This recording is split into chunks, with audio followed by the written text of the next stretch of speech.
Okay, Dave, looks like we have quorum, and I don't think there's any more members. So if you want, anytime you're ready, you can start. Okay, I'll call the meeting to order.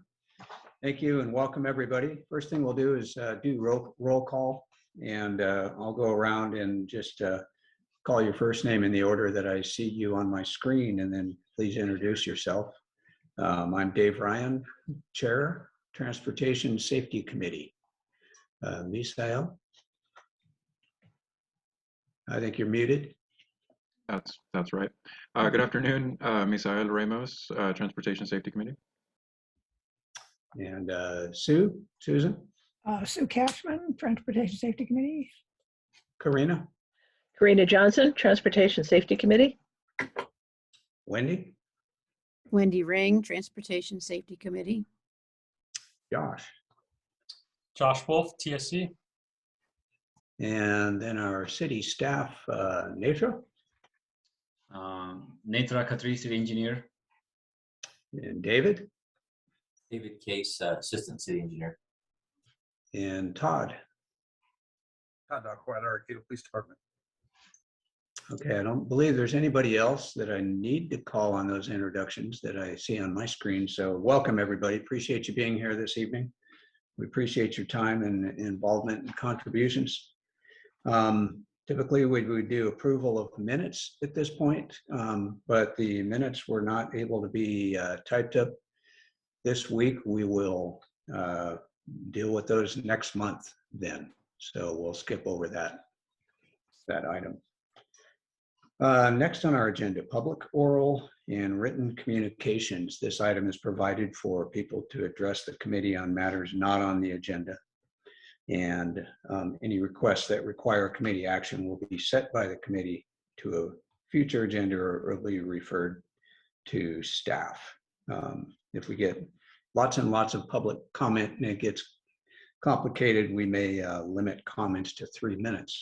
But at this point, something I need to clarify is that Netra is driving this craft. I have no control over the Zoom features, so I'll ask Netra to let me know if there appear to be anybody raising their hand for public comment or have indicated they would like to speak.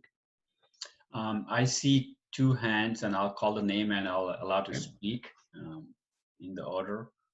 And then I just want to make sure this is for the public comment period for the item not on the agenda. So I believe I saw Christine, so I'm going to allow you in. Go ahead, Christine.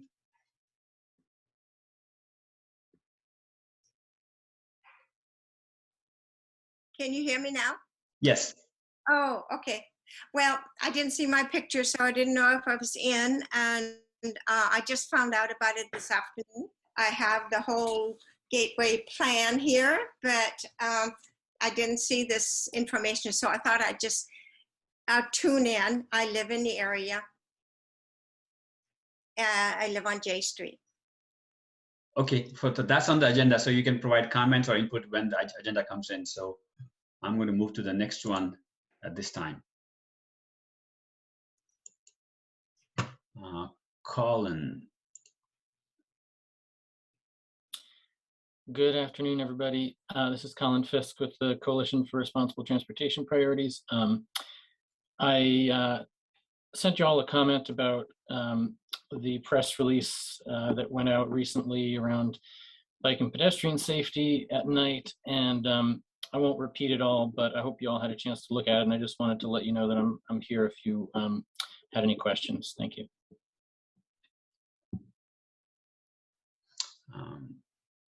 I don't see any other raised hand, Dave, and I believe I have not received any emails on this item or the public comment period item. So okay. So yeah, so Kirsten, if you're going to stick around, the opportunity to comment on the gateway plan will be later when we hit that on the agenda. And Colin, yes, thank you for your email. Is there anybody who would like to comment or address anything related to the email from Colin?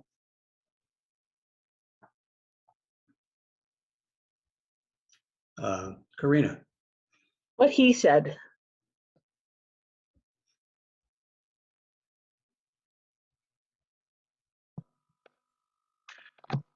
I definitely also sympathize with its contents.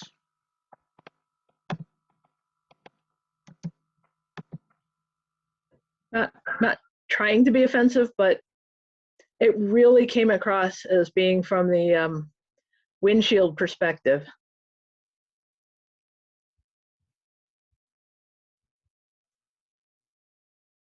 Okay. Anybody else? Yeah, I would like to acknowledge that, definitely you made a lot of good points, Colin, that of course we all think are very, very valid. I guess we have to take responsibility for any inaccuracies that were in that, and we'll just have to be a little more careful in citing the law in the future. I do see personally a lot of value in that as an item that still needs to be included in education, especially living in this town. And when I see our cycles, no pun intended, of students coming and going, we have up to 8,000 students in town, and it's quite obvious to me as I go around town how that population cycle takes place. So I'm not going to blame students, but I am going to point out it's just illogical that I do see a lot of education needed along those lines, and I think it's appropriate for the Transportation Safety Committee to continue with that education, with taking in the sensitivities that you mentioned, Colin. Wendy, your hand is up. Yeah, I mean, I agree with the substance of Colin's letter. I also just had a question about how something got published as coming from our committee when it hadn't been before our committee.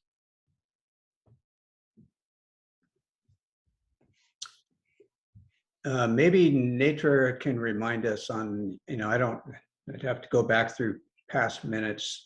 I don't have a real clear recollection, but it may have been something that I know we do PSAs annually. I don't recall very specifically looking at that one, but we may have looked at it as a committee.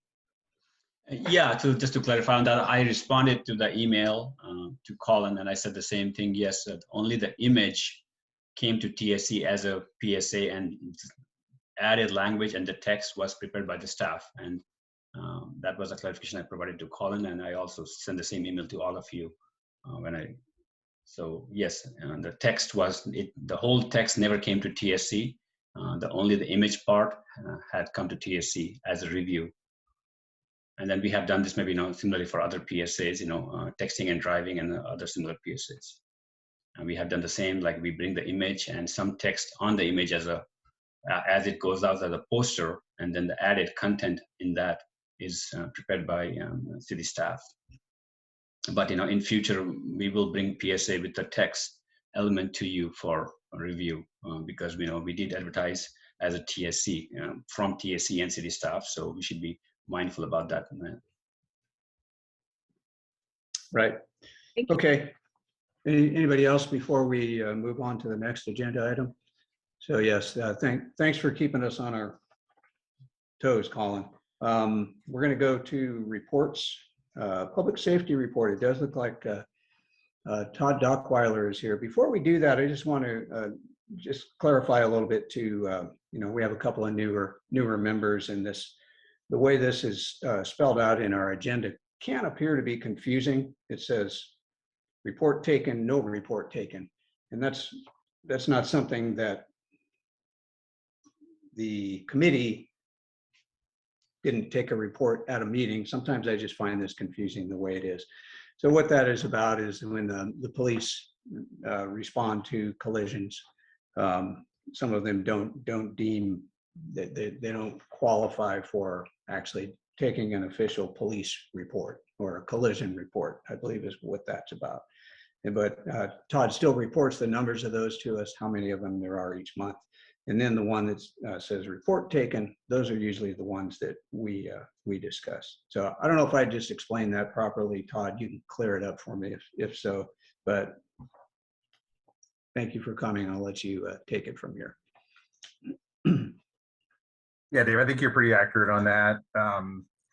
And I guess to clarify a little more on what we take reports on and what we don't, all track collisions are documented. It's just the extent of investigation that goes in to the collision. So in other words, two people have a fender bender in a parking lot. There's no real dispute. They both are insured. They're both licensed. And we just facilitate them exchanging information. I'm sure a lot of folks have had that happen at some point. It doesn't require an investigation by the police to determine fault. It's just basically documented that way, that there wasn't a question of fault, and it was just an exchange of insurance information, driver information. We facilitate that, we document that, but there's not investigation report generated. So following along with that, those type of collisions where there was no police investigative report taken, we had 17 traffic collision incidents. And then we had an additional 17 traffic incidents that did require a report. So in total this month, there were 32 collisions that came to Arcata PD. And for those of you that have been doing this for a while, that's up. We're usually, that's probably, I would say, 8 to 10 collisions ahead of where we've been in the past 6 months on average. So a little bit of an uptick. Of those, there were, again, very common, out of the 17 where reports were taken, 10 of those were hit and run collisions. Now the majority of those are minor collisions. Somebody hits a parked car, they leave, they don't leave any driver information as required by law. City signs took a bit of a beating this month of December. For whatever reason, we had a lot of stop signs and different signs around the city that someone collided with. And those were, all of those, I think with one exception, were hit and run collisions. We did have a collision where a county vehicle backed into a fire hydrant. And so that was more city property kind of getting battered about this month. Only one DUI collision. And that one, I know oftentimes we talk about the roundabouts. And that DUI collision did occur at the Samoa and Union roundabout. In that collision, again, the driver was impaired. His statement was he wasn't familiar with how a roundabout works, and he came into it about 45 miles an hour. Went through the chain link fence and over into the creek there. It's on the other side, kind of on that that northwest side of the roundabout. So that was not a good one. There was only one collision that involved a pedestrian, and that occurred at 7th and H Street. And that vehicle was westbound 7th, but was turning on to southbound H. At the time, there was construction going on there.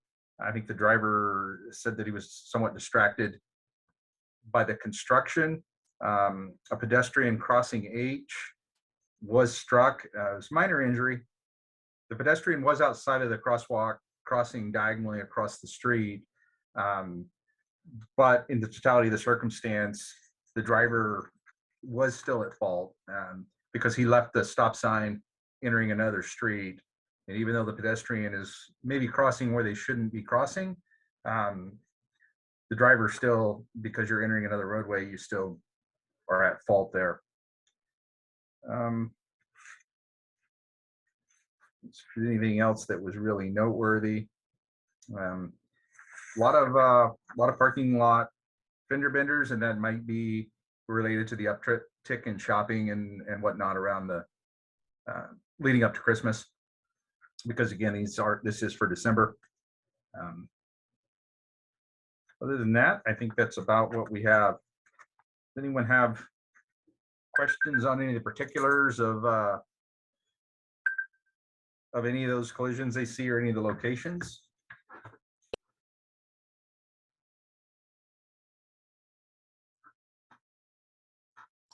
Karina, yes, go right ahead.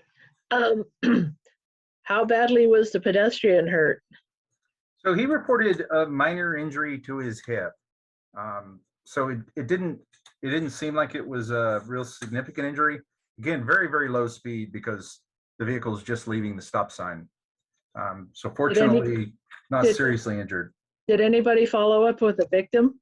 Injuries can take days to show up. Yeah, that's one of the steps that the officers do as part of the reporting requirement. And it didn't look like there was anything. And again, I'm looking at the report for what it is, but it didn't look like anything in addition was reported. Thank you. Yep. Just a reminder to everyone, if you're ever hit by a car, never say, I'm fine. Because injuries can take time. Misael, did you have a question? I did, and on that note, I've made that mistake, but everything turned out fine. Did you say, Todd, that the DUI on the roundabout was a single vehicle incident? Yeah, so that one, it was a single vehicle. And again, the vehicle goes right through the roundabout, and I'm sure you're probably familiar with what that chain link is on that that northwest side at Union and Samoa there. So the vehicle went through there and down into that waterway. And so, yeah, he fully admitted he was just going way too fast and said he didn't understand how a roundabout worked. Okay. We did have another one that was of somewhat interest, and some of you might have seen this early in the month, where a vehicle was on South I Street and out into the bay. I don't know if anybody passed by that one, but that I was just thinking of that. Yeah, that was a hit and run collision. The driver, we were able to contact the driver, but it was hours and hours and hours later. He reported some minor injury on that, but was unwilling to speak with us immediately. And I mean, so we weren't able to determine intoxication on that, but likely that was involved just given the time of day. But I think a lot of you guys are familiar with that corner down there, kind of the last sharp corner before you get to the Marsh parking lot, and the vehicle just launched out there into the bay. Did quite a bit of damage to the car. There was some environmental damage in the sense that the vehicle leaked fluids into the bay there. Environmental services came out and was able to mitigate that the best they could. I'm hoping the driver gets the bill. Yeah, that is how it works. Okay, great. Anybody else? Anybody have anything more for Todd while we've got him here? All right, it sounds like actually, even though your number was 17, it doesn't sound like too crazy of a month. No, fortunately, not many injuries, not many bicyclists or pedestrians, just the one. So that part of it was good. Right. Okay, well, thank you for your time and your report, Todd. Much appreciated. We will move along to the transit report. Natra, if there's anything to report there. No, not this month. I don't have any update on transit or on the project reports unless you have questions on specific project. I already provided the update last month on the project that we are working on. Paving project is making some progress. So if you have any specific questions, I can answer the questions on the projects, but other than that, I don't have any specific update. Yeah, we've seen the work going on around town. Anybody have any questions or anything on any of the projects? All right, great. And old business, we really don't have anything to carry over from last time. So I'm gonna move along to new business. And the one major item that we have on our agenda this evening is to consider and review the transportation element of the Arcata Gateway Plan. And so the way I think we want to handle this evening is we have David Loya and some members of his team here and they're going to give us, I think first thing I want to do is ask David and his team to give us an introduction and share with us everything that they want to share with us this evening. And then I'm going to suggest that the committee will hold our questions, and then maybe secondly, open it up for public comment and questions. I'm not sure if we have, a lot of people here to, who are specifically here for that agenda item, but we'll allow time for people to speak. And then thirdly, the committee members will weigh in. So I would just ask, as while we're listening to David and his team, and then public comment, if we have questions or comments, to just kind of hold off, and we'll get to us at the end. I hope everybody is okay with that. I think that maybe is a little bit of the way it's been done before. So Natra, go ahead. I just want to make sure, the design team that's working on the project is that they are, one of the team partner is from GHD, and we have one of the committee member who works for GHD. So I think this is a good time since we are considering the item. So he wants to recuse himself from this item. The way we have done it now, you can just leave this meeting, at least for this time, then you can come back, Josh. Yeah, I think what I'll do, what I've heard in the past, is I can just mute and turn my video off and then come Yeah. back on when it's back. Yeah. Sounds good. I'll do that. Thank you. Great, thanks. And then if we end up taking action, he will not provide any comments or anything on this one, David, so that you know. So okay, yeah. Great. Thank you for that. So with that, I'm not going to really give any information on what David's going to speak on, because he's been, I will say that you've been going to a lot of, doing a lot of public outreach. I think he's been to every committee meeting. They've done walks around town. They've been at council meetings, planning commission meetings. So he probably has this down pretty good now about how he's going to, attack this evening on how we're going to be hearing it. So David, I think with that, I just want to turn it over to you, and you can explain to us how you want to proceed from there. So David Loya with Community Development. All right, great. Thanks, Chair Ryan. Yeah, we will just, I think your plan is great. We'll follow that template with a brief staff report, some information on the technical detail that went into the planning, and with that, we'll try and address some common themes that we've been hearing, and then open it up for public comment. You may consider whether or not you wish to, time that public comment. I will note there are approximately 21 attendees. Not sure how many attendees you typically get at TSC, but I would hazard a guess that many of those people are here to speak on this issue. And then it would be great to get some input and feedback from Transportation Safety Committee. So with that, I am going to start our introductions. I'll pass it to our team that are here today, and then we'll circle back around for my brief staff report. So I'm David Loya. I'm the Director of Community Development with the City of Arcata, and I do have primary responsibility for coordinating these efforts, facilitating the public process, and bringing the plan forward to the community, and then bringing that community engagement back to the City Council for decision making. We have a couple of members of Community Development. We'll start with that, and then we'll shift over to the GHD team. Unfortunately, Dilo Freitas, who's also a huge component taking the lead on our public engagement, is not here today, but I'd like to recognize her. And then our Community Development Deputy Director, Jennifer Dart, is on to listen in on the first part. She's going to have to leave early. Todd, I'll turn it over to you to start with your team. Great, thank you, David. Todd Tregenza with GHD. I'm a transportation planner. It's been my pleasure working on this project. I think the GHD team is maybe working on a few other elements, but I'm laser focused on the transportation side of things. Also have Rosanna Southern with me. She is, well, Rosanna, do you want to introduce yourself? Sure, thanks. I'm also a transportation planner.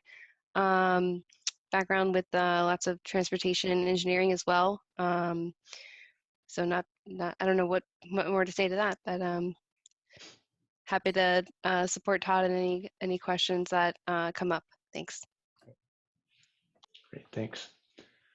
So I will keep my presentation brief so that we can save most of the time for community input and deliberations.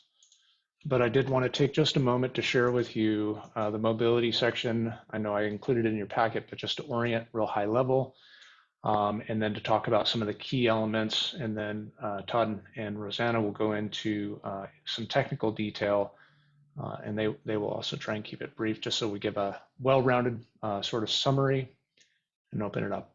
Okay, so the mobility section, mobility covers broader range than just circulation, but this is essentially the circulation element of this element of the general plan, if you will.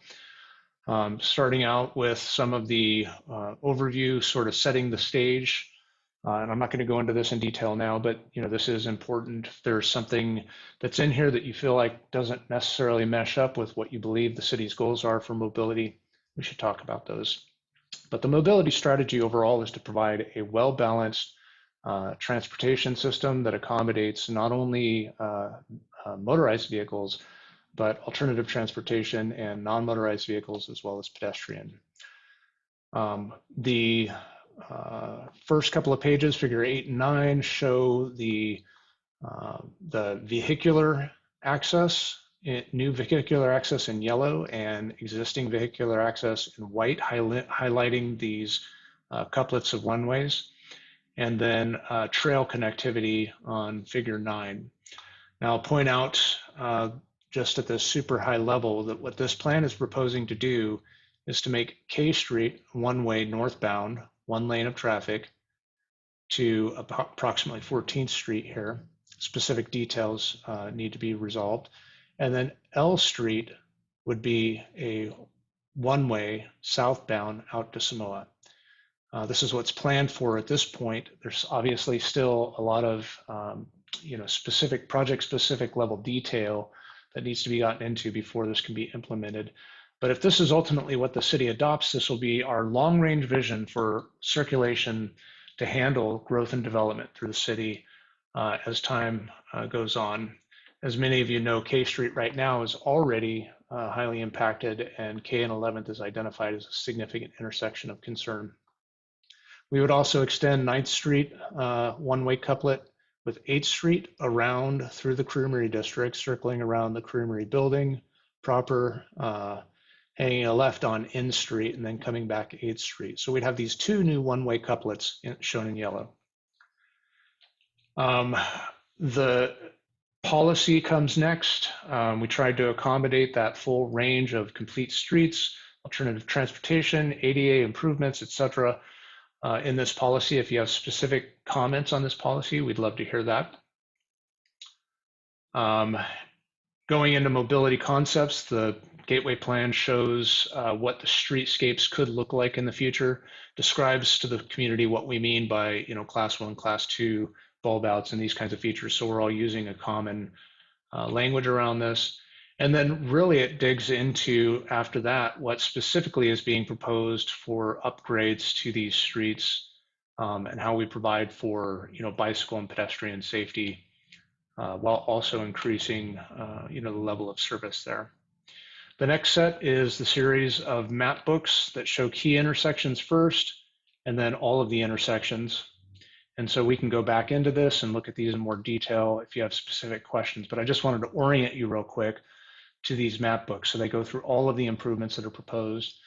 One that I can't say for certain, and maybe Todd, you can weigh in on this, but if built out, this may be the first bicycle roundabout in Humboldt County, and maybe, I don't know, even greater distances. So that is sort of what the mobility section encompasses on a super, super high level. I'm going to leave the specific detail about how these improvements affect pedestrian, bicycle safety to Todd to kind of touch on a little bit. But the key the key thing I want to leave you with from my presentation is that this improvement to the existing street infrastructure really puts a high emphasis on ensuring that there's access for bikes, peds, and not only on the segregated trails, but on the existing infrastructure to improve safety there. Todd, can I turn it over to you and you can tell me which of these pages you want me to flip to? Perfect. Yeah. Maybe one that shows the overview, David, towards the beginning of that. Yes, this is good. Thank you. Okay. Yeah, as David mentioned, our preferred plan does create this new one-way couplet. This was not a decision that we made lightly, but we had a challenge here. On the one hand, we have this greenfield open area in the Barrel District that was that had no real plan, and it was fun to think creatively about how to design that. On the other hand, we had the built environment that had a lot of constraints, and we knew our guiding philosophy was really to make this not only just the Gateway District, but generally for the city of Arcata, make this really a pedestrian bicycle first circulation system. And so the challenge we ran into was, I think, again, as David mentioned, 11th and K being a relatively congested intersection today by Arcata standards, and in the future more so. The opportunities to fix that congestion or make it a safer and make sure that the operational issues don't in turn cause environmental delays and all of that meant we had to do something. So that was one constraint, and the couplet system does alleviate that issue without requiring any new traffic signals or anything like that. Another that the couplet offers is a dramatic improvement of the bicycle and pedestrian amenities on the existing alignment of K Street. So if we didn't look at an alternative location for the southbound vehicles, then we would need to look at additional space for the vehicles on K. Obviously, it is not an easy alignment. There is a trail on it today, which we're very cognizant of, and we spent a lot of time looking at how that trail could be maintained. To the extent possible, our cross section does maintain a separated Class 1 bikeway through the L Street corridor. At the northernmost end near Alliance, we have to veer west in our plan, where the southbound essentially exit from Alliance would head south. In any case, any more questions on the couplet arrangement, I'm happy to take. We were also cognizant of maintaining on-street parking where feasible, but we did look at bulb outs at all the intersections. Actually, this reminds me, this is something important to note, is it really, I think, all of the intersections that would result from implementation of this plan would be safer, and by that I mean less exposure for a cyclist or a pedestrian than today's intersections. We've shortened the crossings wherever possible. On K and L, we've actually eliminated one direction of conflict. And so similar to some of the pedestrian benefits of a roundabout, basically the pedestrian only has to cross one direction of traffic at a time. He looks one way, he or she looks one way, crosses, and then they get to the next street and does the same. So that would provide a safe environment for that movement as well. I will say there's not a whole lot of new street grid connectivity into the Gateway area plan besides the L Street alignment. We have, of course, one internal roadway through the Barrel District, but this is all in line with trying to create a district that can be lived in comfortably and conveniently without needing to own an auto.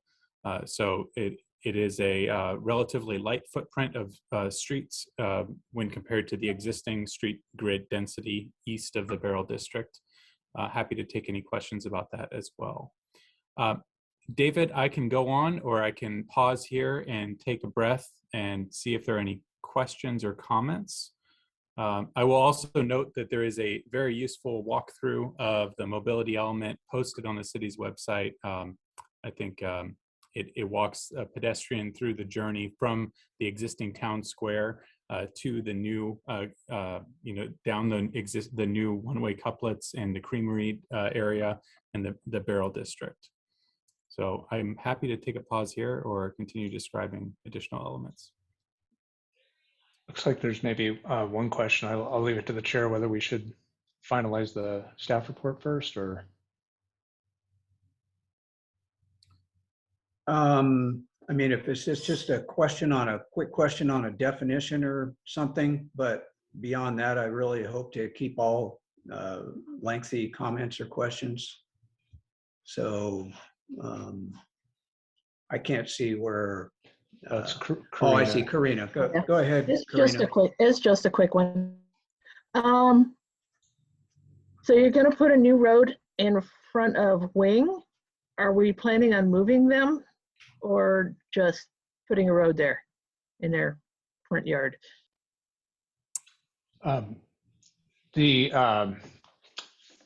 So again, this is a really high level plan at this point. We've shown the road here. I believe you're referring to this one right here that overlays the existing rail spur that goes through this property. It would be down to specific design level detail where this road actually lands. Does that make sense? So the intent isn't that we're relocating, this plan isn't intended to, nor does it propose to relocate any business or any land property. But what it does intend to do is to convey sort of a high level plan for future vision. We want to include a road that goes through this property, and then the engineering level detail will establish exactly where that road goes.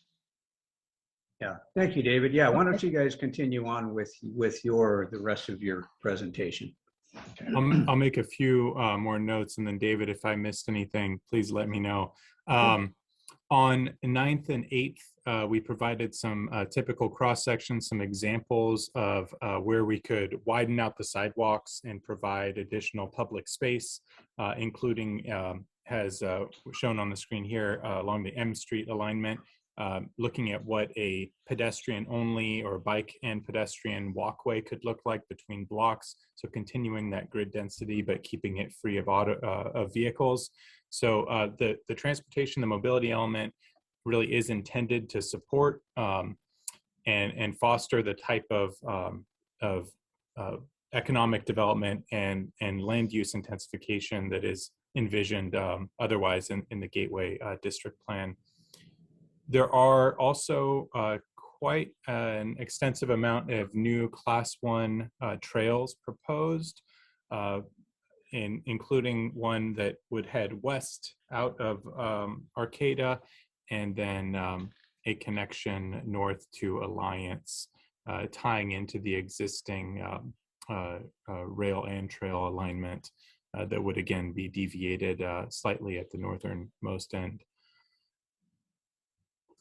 So I think that's all I've got off the top of my head. And David, I think to answer your question, probably the first bicycle roundabout, let's say north of Davis. There you go. I think they've got one down there. I guess the only thing that I'll conclude with is, there's been some questions about, how are we using this public engagement? So we're about to open it up to the public. They're going to make a lot of comments. The Transportation Safety Committee is going to make a lot of comments. They're going to have some discussion. Ultimately, that will generate a recommendation. So what is staff doing with that? Well, one, we're taking note of it all, and we're compiling that with the notes that we hear from others in the community at various other community engagements that we've done.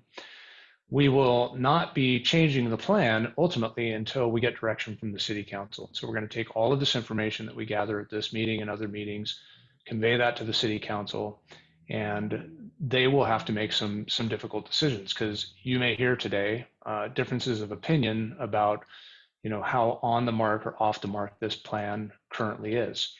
So taking all of that information, and then the policy decision-making body as a City Council, they'll be weighing that, that policy decision at the end, Do we want to, give more weight towards vehicles? Do we want to give more weight towards bicycles? Do we want to ensure that there's enough, parking so that every single unit has a parking space? All of these questions will be resolved ultimately when the city council, gives direction to staff to finalize the document and settle on a framework. So that's sort of like the next couple of months process that we're looking at, is trying to get that framework in place. It's not that the document can't then be revised anytime over the course of the next year, but this first level document, this high level planning document, will then translate into a zoning ordinance that we'll have to start working on over the course of the next year as well. So with that, I think, to the chair's pleasure, we'd be happy to answer any questions or open it up to public comment. Okay, great. Thank you, David. I think what I want to do is a couple of things here. First of all, we are the Transportation Safety Committee. So we do have a focus here this evening that we're looking at circulation, changes in traffic patterns. We're looking at trails, all forms of transportation, walking, pedestrian, bikes, vehicles. So I think this is an opportunity. You guys are here as the team who are working on this to hear from us, and it's an opportunity for the public to weigh in on those items. Obviously, we can entertain talking about other things. Things overlap, evolve, they tie in. Quality of life issues that go to this can be tied back to safety issues and traffic issues. So we're not saying we're just going to stay super focused and specific, but I would just like to remind that this is the transportation element that we're looking at this evening. And I wouldn't mind getting some kind of a rough show of hands. I'm not going to be able to see it, I don't think, but Nature could tell us how many people think they're going to be wanting to comment. Could you somehow maybe, I guess they would put their hands up. So Nature, for now, I'll just make an announcement. Person who wants to speak on this item, can you please raise your hand? I think I have a list so far with 1, 2, 3, 4, 5, 6, 7, 8, 9. At least 9 raised hand who wants to speak on the item, and there may be more who have not raised hand now, but they may later. But so let's assume maybe 10 to 12 definitely will be speaking at this time.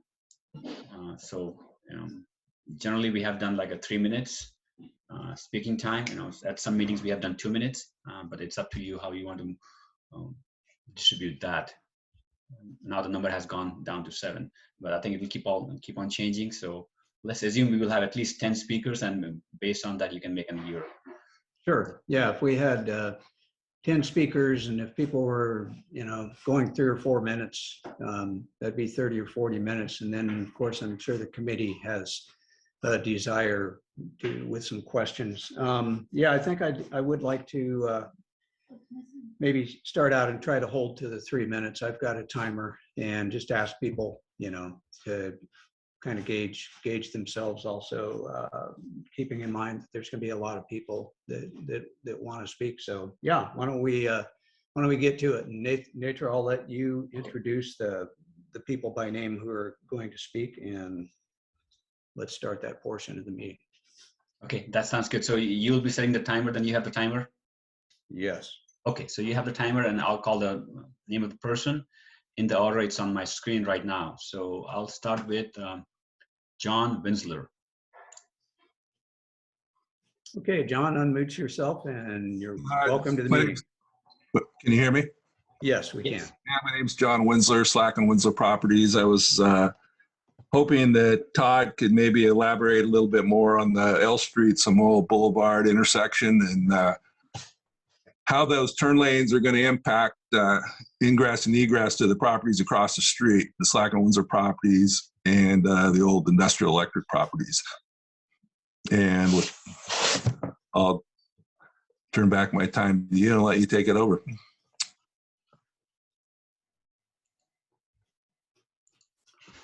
Okay, So we'll just move to next speaker then. Yeah, and in terms of process, I would suggest that we hold responses till the end. Yeah. Okay, so we'll just make a note of that. So Todd, you have the note. We'll respond to that at the end. So next speaker I have is Colin. Hello again. So yeah, I've said this before, but since it's the TSC, I'll say it again, which is that I do think that this is the most bike and pedestrian friendly plan that I've seen in this area proposed, and so I'm very excited about that and grateful to staff for having done that. One particular comment on that I'll make is that I think this is somewhat outside of the usual area of the TSC, but the density and the mixture of uses and the location are some of the key elements that make it so walkable and bikeable. And so I think that those are kind of inherently part of the consideration. Another couple of specific things I'd like to highlight. One is that CRTP doesn't usually support new one-way couplets, but the fact that these are going to be one lane each means that that's something that we can really strongly support, is that minimization of crossing distance and minimization of the potential conflicts with pedestrians and bicycles. There are, of course, a few things that we'd like to see changed or improved, and we've provided specific comments to staff and to the Council and Planning Commission, and I'd be happy to send those to the TSC as well if you're interested. But two things that I'll highlight. One is that we'd like to see a somewhat wider minimum distance for the sidewalks so that this can be a truly pedestrian zone. And I know that is the intent, but currently the minimum sidewalk width in the plan is 6 feet, and we think that with all of the sidewalk furniture and things like that we're hoping will be there, that might not be enough. And the other thing is, and I know this is challenging for some reasons, but 11th Street goes right through the plan, and it would be really good to see some bike infrastructure on 11th Street to sort of complete that network. And as I said, we have more detailed comments, which I'm happy to provide if you're interested, but in general, we strongly support the plan. Thanks. Todd, would you please forward those to staff so maybe they can share those with the committee? I would be interested in those details. Thank you. Okay, right after that, I got Nancy Ortiz. Okay, Nancy, you can just unmute and speak. And Dave, you still have a timer. Yes. Hello, Nancy, if you're there, we'd welcome your comments. Your mute button is on though right now.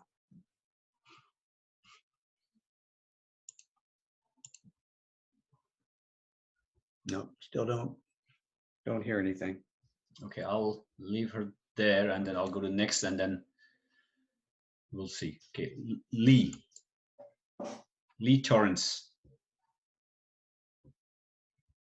Hi, I wanted to say that your plan sounds really great. I'm just wondering how realistic it is to think that people will not use cars or even own cars, because I think the ideas are based on that, and I love that idea, but I really don't see that happening.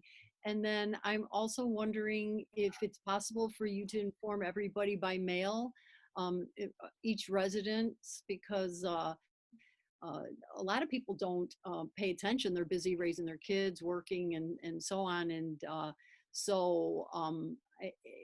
I think everyone would want to weigh in since traffic is such a big issue. And I was just wondering if you could comment on the realisticness of people not having a car. And then my husband would like to speak now. Is it okay if I speak as well? Yes, please go ahead. You guys have a couple of minutes. Okay, my name's David Mormon. I live down on 27th Street. And I'm actually really excited about your plan for the gateway.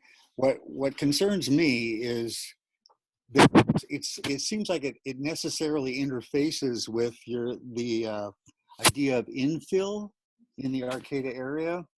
And I just, again, now we're talking about more and more and more traffic issues. So my comment has to do with that, but I think it must have to do with the gateway plan as well, because if you see what's been happening even recently over the last several years, as soon as people put new dwellings in their backyards or whatever, there's more traffic on the street. There's more cars and trucks on lawns. It really impacts not just traffic, although that as well, but just the feel of the neighborhood. Everything is getting more crowded, and I'm afraid with this idea that we just want to fill every space with more dwellings, that's going to really make Arcata, at least this end of Arcata, unlivable. So I'm even more worried about infill. I'm kind of in support of the gateway plan, but I'm really concerned about infill. So I'm hoping you can mention that traffic issue as well. Thank you very much. Thank you.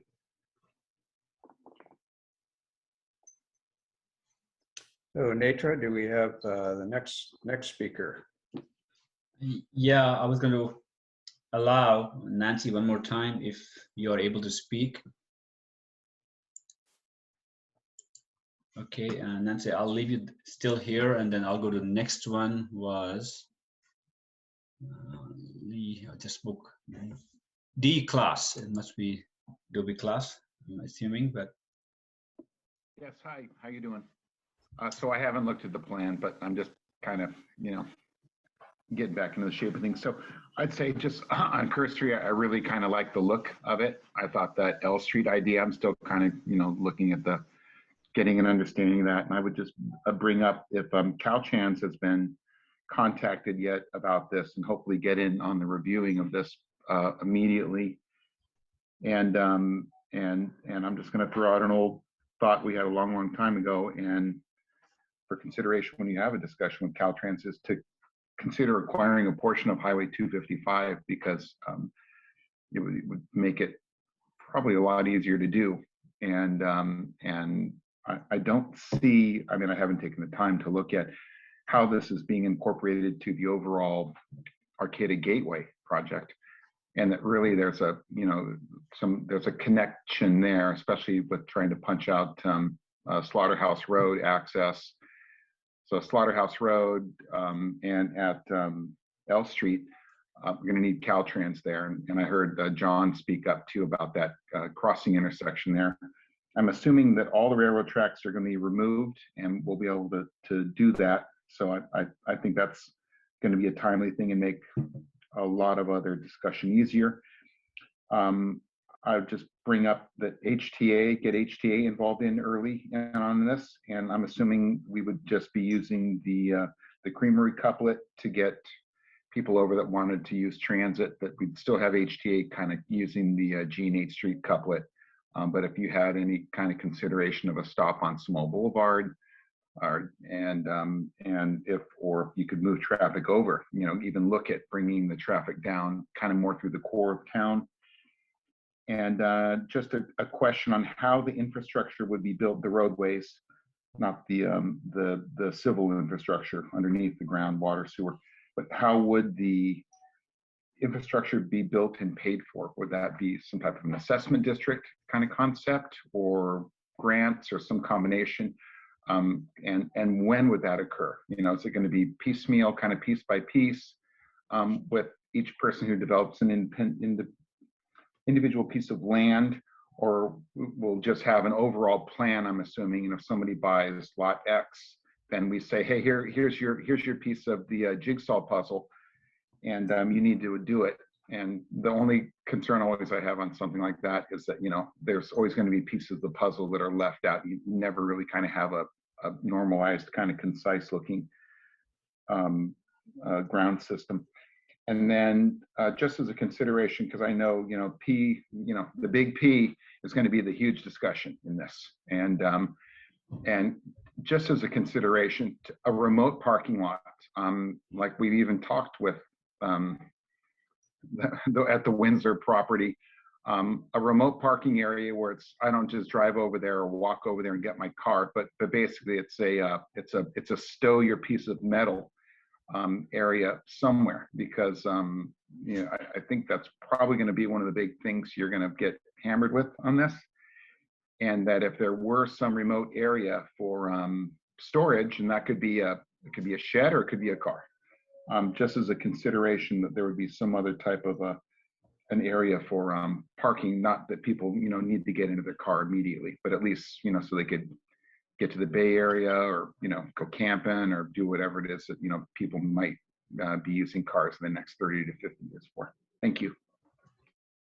Thank you, Dobie. I did forget to start my timer. I didn't want to have to cut you off, so you stopped in perfect time. Okay, Netra, who do we have next? We still gonna try Nancy one more time. She's still here.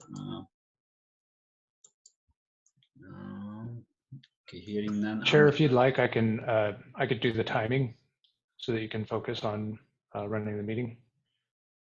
I got it, David. Appreciate it. Okay. If I forget one more time, that's gonna be your job. Thank you. So next we got Patricia. We're going to here.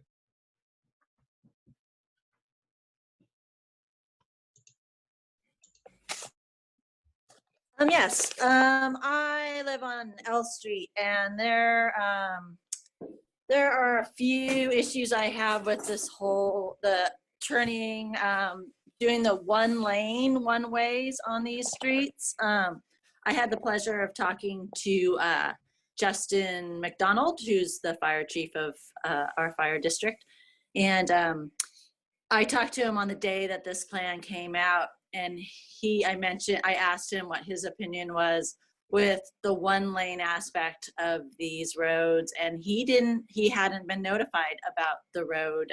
I'm hoping he's since been notified, but as of the day it came out, he wasn't notified that they were thinking about realigning K and putting L Street in. And his concerns were the bump outs on a one lane road that really didn't give him any radius to get even the fire engine that they have now around. With all the calming features and such. So that is a concern of mine. I'm really hoping that all of you will talk with our fire department and really come to a solution with them. Another thing is if we do one lane, it doesn't really leave any room for those emergency vehicles if there is an accident, or if we have parking on one side and bicycle lanes on one side, how do they get through? So that is a concern of mine, or the buses stopping and blocking traffic, deliveries. These are all concerns. And I know there was a traffic study done back in March of 2017. I'm not sure if there's been another one since then, but their concerns with 11th and K, if I am right, were mainly about turning radius problems, not being able to fit a roundabout in there, and because it would take away parking from those businesses on the corner there of 11th and K. And so that was a concern. I don't think there's any recommendation to put a road in on L Street with that study. I know things have changed with the Gateway Plan now that's added to our infill. So another problem that I have with this is that the maps that were done on this are not very clear.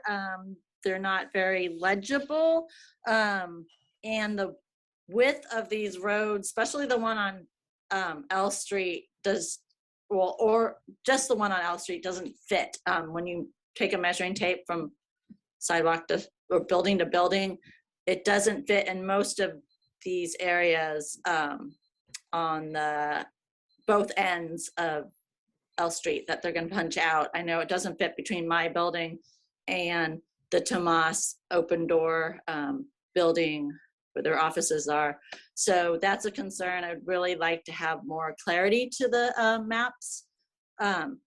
Patricia, if you could wrap up your comments, we would appreciate it. Thank you.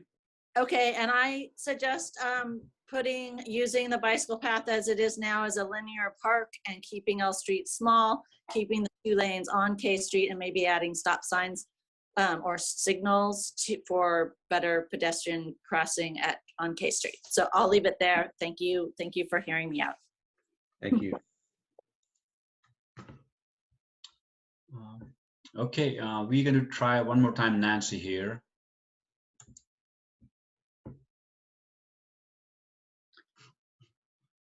Nancy, yeah. Can you unmute yourself and speak?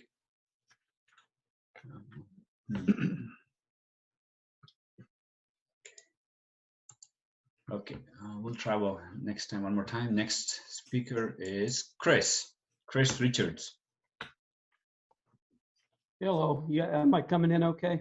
Yes, we can hear you. Please go ahead. Thank you. Okay, thanks. Yeah, I don't have a whole lot. The last speaker touched on a lot of the same things that I wanted to bring, so I won't go too far with that. I don't necessarily follow the logic with the removal of 1 lane on K Street and creating another lane as a replacement, going the other direction as a way to add more traffic flow or reduce the existing flow. I just see it as putting it down the other way. I understand the shorter crossings along the K Street corridor, you know, for the pedestrian safety is one of the goals of that design, and that I understand that. I think that there's probably some other plans that we haven't seen that I would like to see, and some other options that, you know, I don't have access to the studies that you guys used, or it'd be nice to see those as well. I haven't come across them, but I agree that, you know, like leaving the existing bike trail on L Street and maybe creating a long linear park and community garden would be more appropriate for what they're planning to do. There's going to be limited space for kids and outdoor, you know, stuff for the community, and that would be an ideal place to do that. The same thing with safety for crossing on K Street. I think already a concern would be a great idea to add additional stop signs and crossing buttons like they added on, what is that, 11th or 10th down there.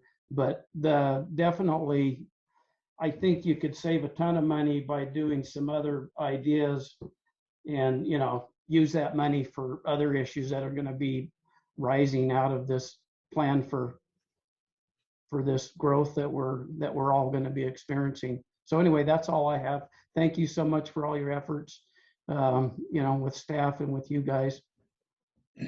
Thank you, Chris.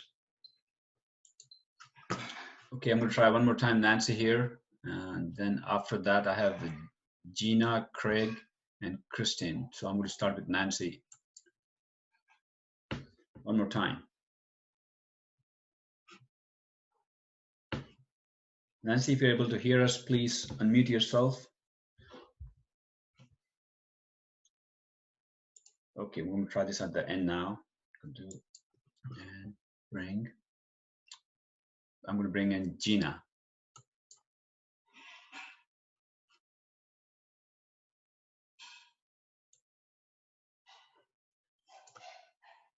Okay, that's interesting.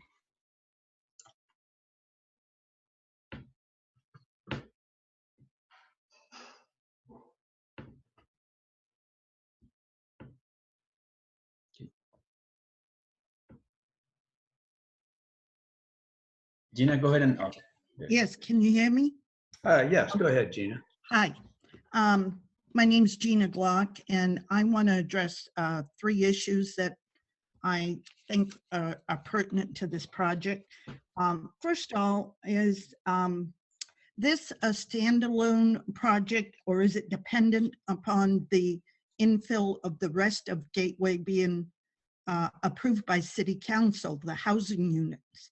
Or will the transportation and the whole project about transportation come about even if it's not approved to do the housing units? My second question is about maybe a parking garage. because the way this is going to be done, it seems like there's not very many places for cars to park with the way it's being proposed.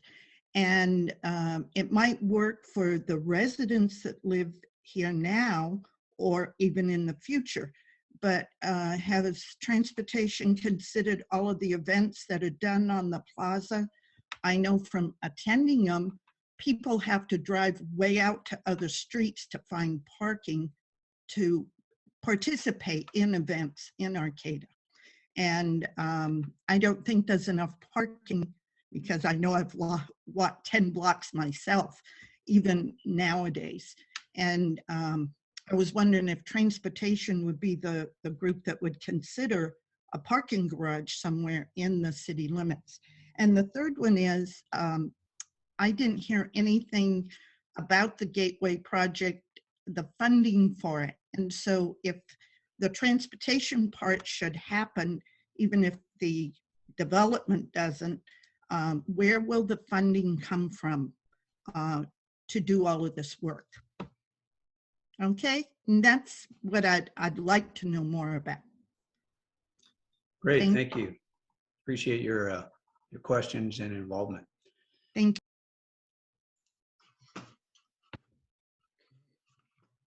I'm going to bring, next was Craig. Craig Knox. Okay, can you hear me? Yes, we can. Please go ahead, Craig. Fantastic. It just, somehow the unmute popped up at the right time. I'm concerned about bicycles because I'm looking at those one-way streets. I'm not quite sure why they're there, but in Europe, on a street like that, you would have the car flow, you know, the traffic, one lane. You would have parked cars. On the other side of the parked cars would be the bicycle lane. So when you're riding your bicycle around the city, you've got a wall of stationary vehicles protecting you from 5,000 pounds of moving metal. And we've never done that in this country, I think, because most bicycle lanes are being planned by people that don't have bicycles. So I'm surprised that that hasn't been considered, especially David. He rides his bicycle everywhere. So that's another alternative. If you're going to go to one lane, one direction, you can separate the bicycles from moving traffic by the parked cars. And it's just as efficient for the parked cars. It saves lives. We've already lost some people in San Luis Obispo because of the driver's side door opening, that problem. And the other thing I was thinking about was, well, no, I can't think of it. Anyway, I want to bring that forward, and maybe the committee could take a look individually at European designs and planning, because it's been done in Paris, for instance, and made it a much safer way of traveling on a bicycle. Oh, bulb outs. The problem with bulb outs is it forces the bicyclist to go into the traffic along with the 5,000 pounds of moving metal. You have no option. So that's one of my concerns about moving the sidewalk out so that the pedestrian doesn't have to walk quite as far. It puts the bicyclist at risk. And as soon as I see a street with bulb outs, Trinidad just did that. I just shake my head because it puts bicyclists at risk. And I feel that the future of transportation is going to be bicycles, at least to some degree. Okay, that's it. Thank you. Great, thank you. Okay, we have next speaker as Kristen. Kirsten Peterson. Kirsten, you can unmute yourself, and there you go. Thank you. Yeah. Well, the last speaker kind of talked about some of the same things. I wondered if he had looked at any of the European models, because I'm from Denmark and we have a lot of bicycles, and and the old houses are close together and the streets are small and so on. And I'm sure you looked at a lot of these things. You've done a lot of work on this. One of the things which sounds really weird, but you know, he also brought it up about the people walking one direction and the bikes going one direction. That would be really good for COVID if one side of the street was for walking one way and one walking the other way, so you don't keep running into each other. And then I was thinking, have you thought about the water rising? Are we not talking about the next 10 years, or have you looked at the water table and what's being anticipated? Maybe. Okay. And I also thought, like in Venice, they don't have any cars in the whole city. They have a parking garage out front, or they have a parking lot. And if people come to visit here, or if people are younger people that go to school, they could leave their vehicles out somewhere and just use their bikes in town. I think also it'd be good to go out and walk. People are walking more. I live right on J Street, and people are always walking by my little place here, and I love seeing it. And they're all going down to the marsh. It's just so nice. And let's see what else. Oh yeah, I have a real pet peeve.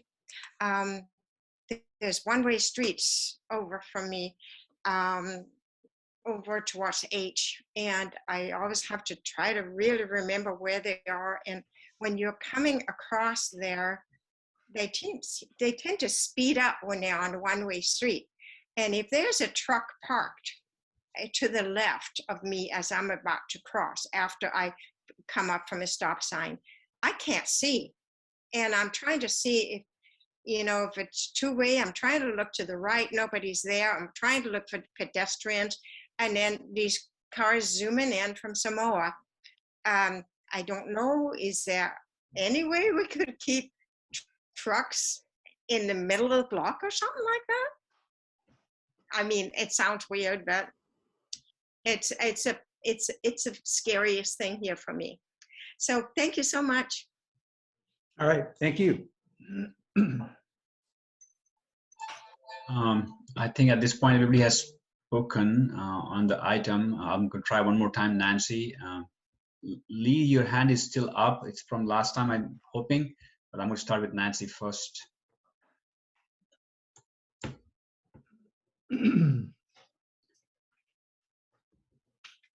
Okay.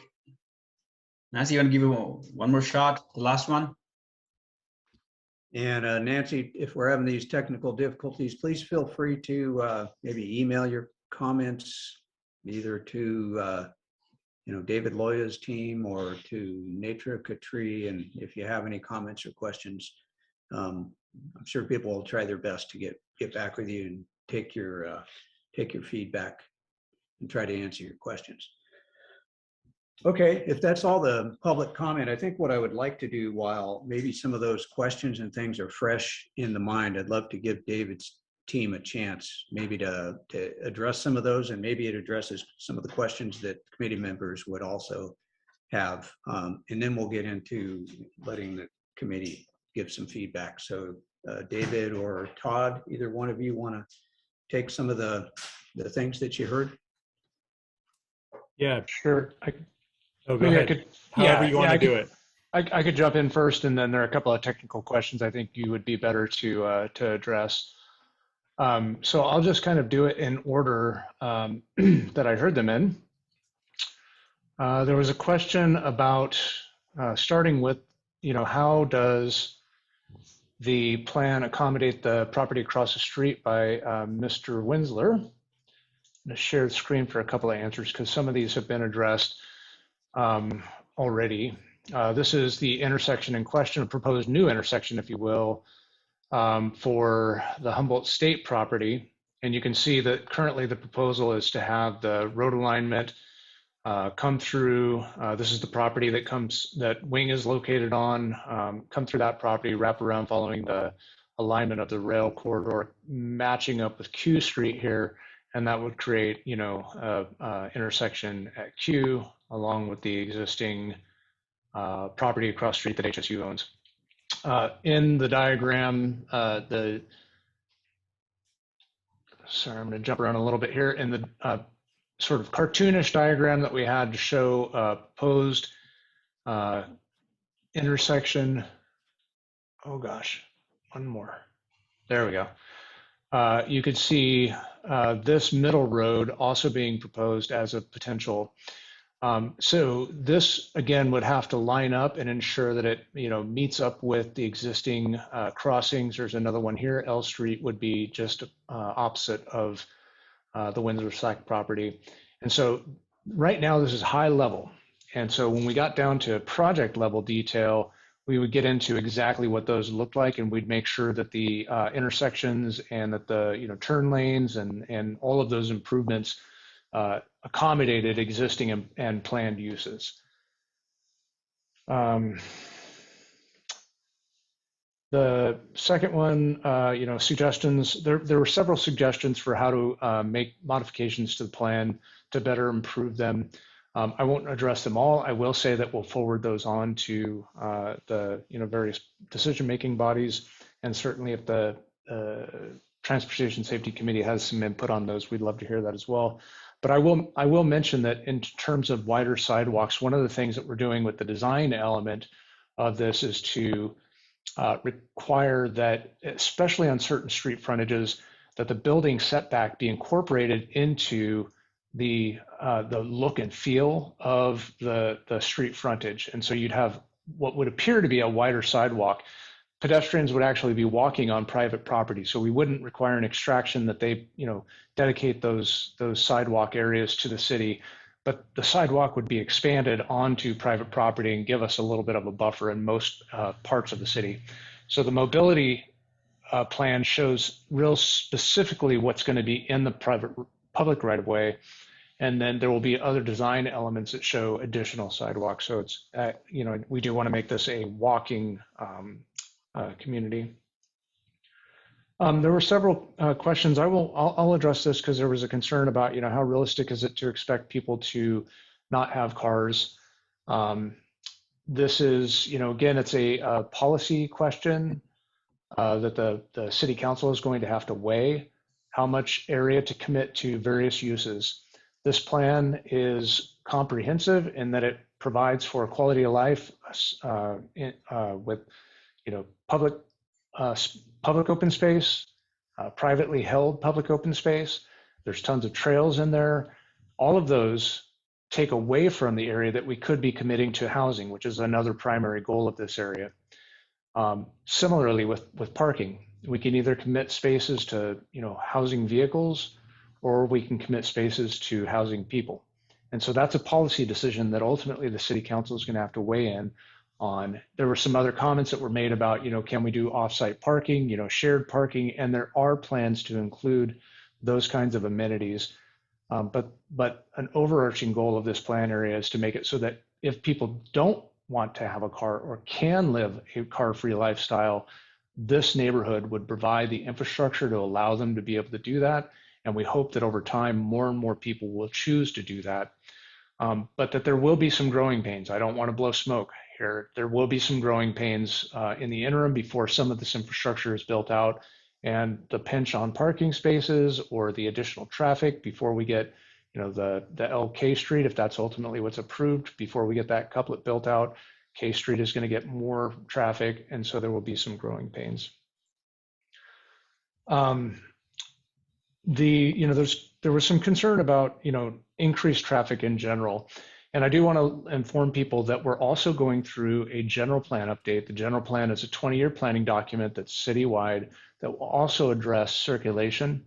And so if you're concerned about these issues in the gateway and you're concerned about them citywide, please stay tuned, stay plugged in, sign up for our e-notifications. You'll get notified about when we're having city engagements on these topics, and you'll be able to weigh in and hear what's going on and learn what we're planning to do about that.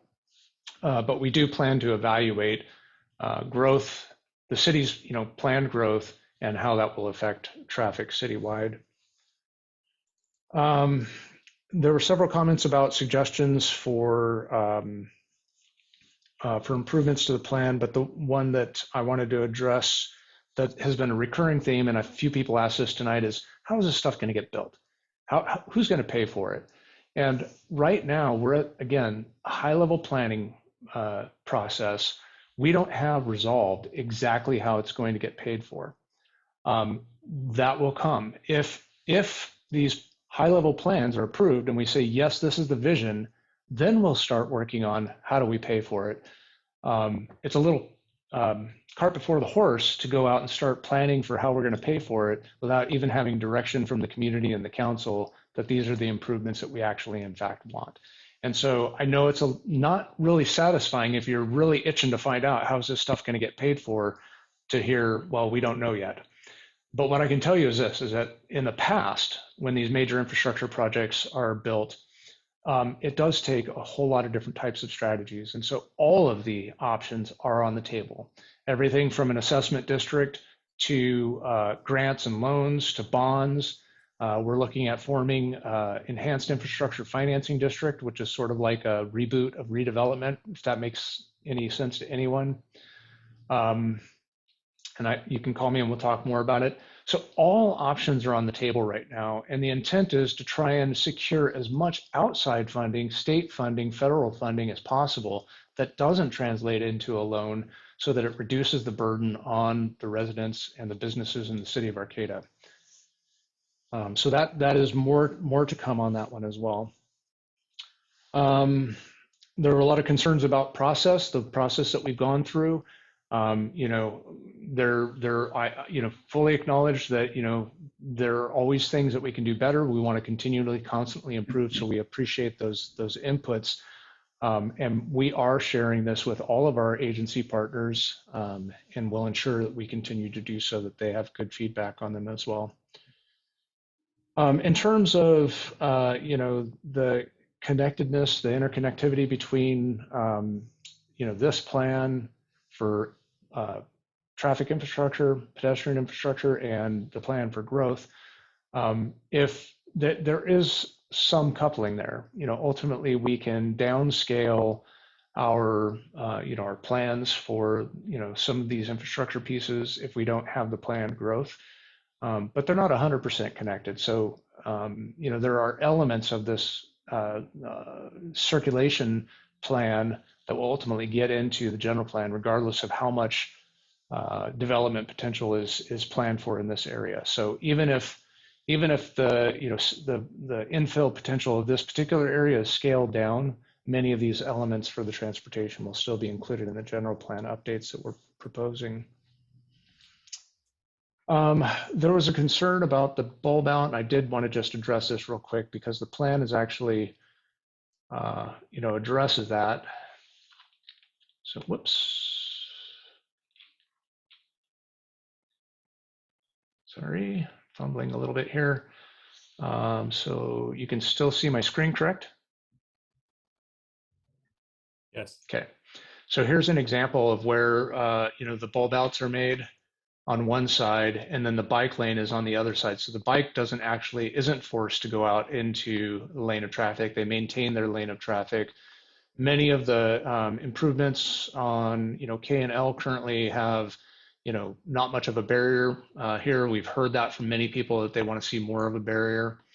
And so that is something that we're evaluating. I'll let Todd speak to some of the planning and transportation details around why we don't have a separated parking lane to protect those bicyclists. Do you feel prepared to address that, Todd? Sure. Based on design. Yeah, we looked at a variety of different bikeway treatments. We felt ultimately that there were we have different gradations of bike facilities, and they could be described. There's a terminology we use in assessing them called level of traffic stress, and level of traffic stress 1 is a facility that would be approachable for all ages and abilities. Level of traffic stress 4 is so it goes 1 to 4. Number 4 is the most challenging, where only the fearless and very confident riders would bike. So that's kind of the framework we think about these facilities and these networks within. And with the L Street trail alignment immediately west of K, we felt that that was an appropriate level of traffic stress 1, a highly accessible, highly approachable bikeway, multi-directional, whereas, and some cyclists may attest to this that are on this call, there are still cyclists that prefer to be able to weave in and out of traffic and have that freedom of motion. And so we kept it a at-grade Class 2 bikeway on K and elsewhere in the plan as well. There are still those Class 2 facilities because some cyclists do prefer to be in that environment. Now, Design C, which is shown at the bottom of the screen, shows how that same cross-section, if desired, could be converted to something more physically separated from the vehicles. And that can be accomplished by bringing the bikeway up to sidewalk level. It could be at half height. There's a variety of different options. What we wanted to make sure we did here is reserve that horizontal space on the cross section to accommodate a high quality bikeway for a variety of different abilities. One more thing I might say about the parking protected, those Class 4 bikeways are something we discussed. They pose some challenges. They become quite challenging if you have a lot of driveways and intersections. You end up having gaps in that protection for the cyclist. You also end up with a lot less parking. So there's trade-offs every which way you slice it. Also, one of the things that was mentioned was fire and emergency access. A lot of times what they'll be looking for is what is your curb to curb width? And if you end up putting in curbs to protect your bikeway, you end up reducing that curb to curb width. So we are also remaining cognizant of that and making sure that we do have adequate width to provide that, that first responder emergency access circulation. David, I think I went a little bit beyond what you asked me to cover, but. No, that was awesome. That was great. I'm sure very informative for the committee.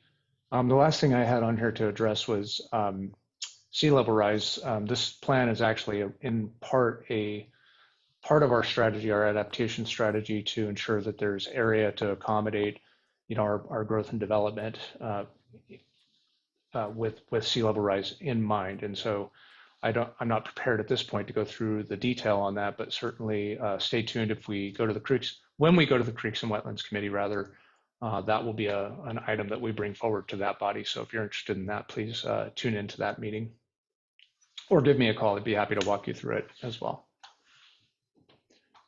That's all I had on my list. So love to turn it over to the committee at this point and answer any questions or take any input from the committee as well. I guess the last thing I'll say is that we did in the summer come forward to the committee and get a ranked list of amenities to build into the plan. And I just wanted to let you know that we did not lose that information. We built it into the plan. It's incorporated in high level in some of the amenities descriptions in this plan, but then we'll be bringing that forward as part of the zoning code that actually implements this plan. So the recommendations you made for amenities will be built into that process. And people will have an opportunity at our open house on the 21st and 22nd to weigh in on those amenities. That event will be held at the community center on the 21st and 22nd. I'll pull together some information before the end of the meeting to share with the community. That's January, David? Yeah, this January 21st, 22nd, into this week.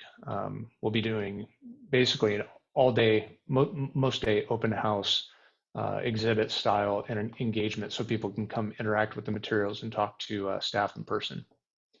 And I'll get you the specific time and dates on that. Great. Okay, with that, thank you for all that great information. Thank you to all the community members who gave comment. Hopefully they're still around and listening or stuck around long enough to hear your responses and maybe got some of their questions answered. So clearly we're going to go a little bit longer here this evening while we continue with this and allow the committee to weigh in. So hopefully everybody's good for hanging around for a little bit more. This is fascinating, fascinating project. I don't even know if project is the right word. It's really not a project. It's larger than that. So with that, I am going to invite committee members to give some feedback. If you have any questions for David or Todd, who would like to go first? I'm just going to go from the left side of my screen. Karina, why don't you go ahead? Hi, I took notes. I took lots of notes. Okay, K Street, getting all that nice infrastructure. Do you have any plans past the L Street, north of the L Street couplet when it turns to Alliance, or is it pretty just gonna stop? This plan specifically identifies the traffic improvements around the gateway, inside the gateway area. So the general plan will evaluate other improvements to circulation throughout the city as we get there. Okay. So this means that 11th and Q is also out of it? Correct. Okay, well, that makes sense. Okay, 8th and 9th are going to be one way. How far? The map shows I Street. Is that it? And then they're going to go back to two-way? Todd, correct me if I'm wrong, but 8th and 9th will be one way for their entire length. Correct. Cool. Cool.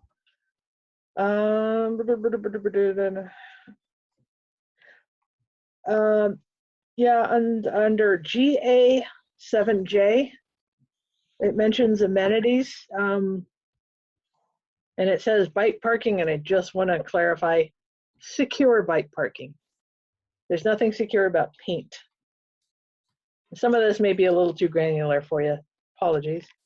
Yeah, no, that's a good point. The bike infrastructure needs to be built out to fully accommodate bike use. Similar, alternative transportation modes need to be fully built out. And so the plan really will ultimately accommodate, interior bike storage as a requirement to meet the amenity threshold, both at the residence and at the workplace. So for folks to be able to, bring their bikes and actually use them and park them in secure locations. Okay. And a suggestion to keep off-street parking to like the perimeter, to behind the properties, to minimize cutouts and to make it look nicer.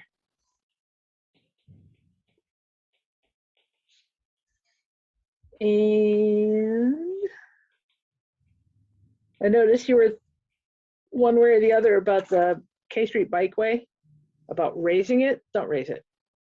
Don't raise it. If somebody wants to make a left turn to a business or something in mid-block, it's kind of awkward when you have to jump down several inches, or when you have a concrete curb in your way. So bollards and planters are great. And that already was answered. And a couple of formatting issues. I noticed on plan page 22, I don't remember what that is. They got that little brown text box. Somebody put exists instead of exits. And I noticed on your figures, a lot of the street names are upside down. And I think that's pretty much everything. All right, thank you, Karina. I'll shut up now. I'm just kind of going left to right here. I'm sorry if I apologize if somebody had their hand up sooner, but Sue, you have anything? My question was about what school district or districts would the children who live in this Gateway project be in, and has someone thought about school bus routes through the area, especially for primary age kids, because you don't want them walking very far between home and school. And if it's relatively high density, I didn't see anything about school buses or school kids. And I'd like to see that thought through. Yeah, just super quick and high level on that. I mean, the school buses, I presume, would be able to use the same bus infrastructure we build out for city buses. And I don't know the districts, I can't answer that question. But what I can say is that we'd love to see new schools open in the Gateway area so that, you know, students could literally walk down the block and go to school in the Gateway. Okay, thanks.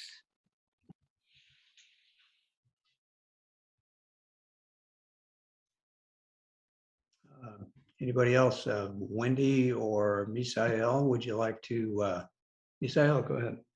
Sure, right on. So I had a question and a couple of comments. So my question being, does the right-of-way pictured here for a trail going west from where the trail currently comes off of Samoa going north currently exist, or is that to be acquired?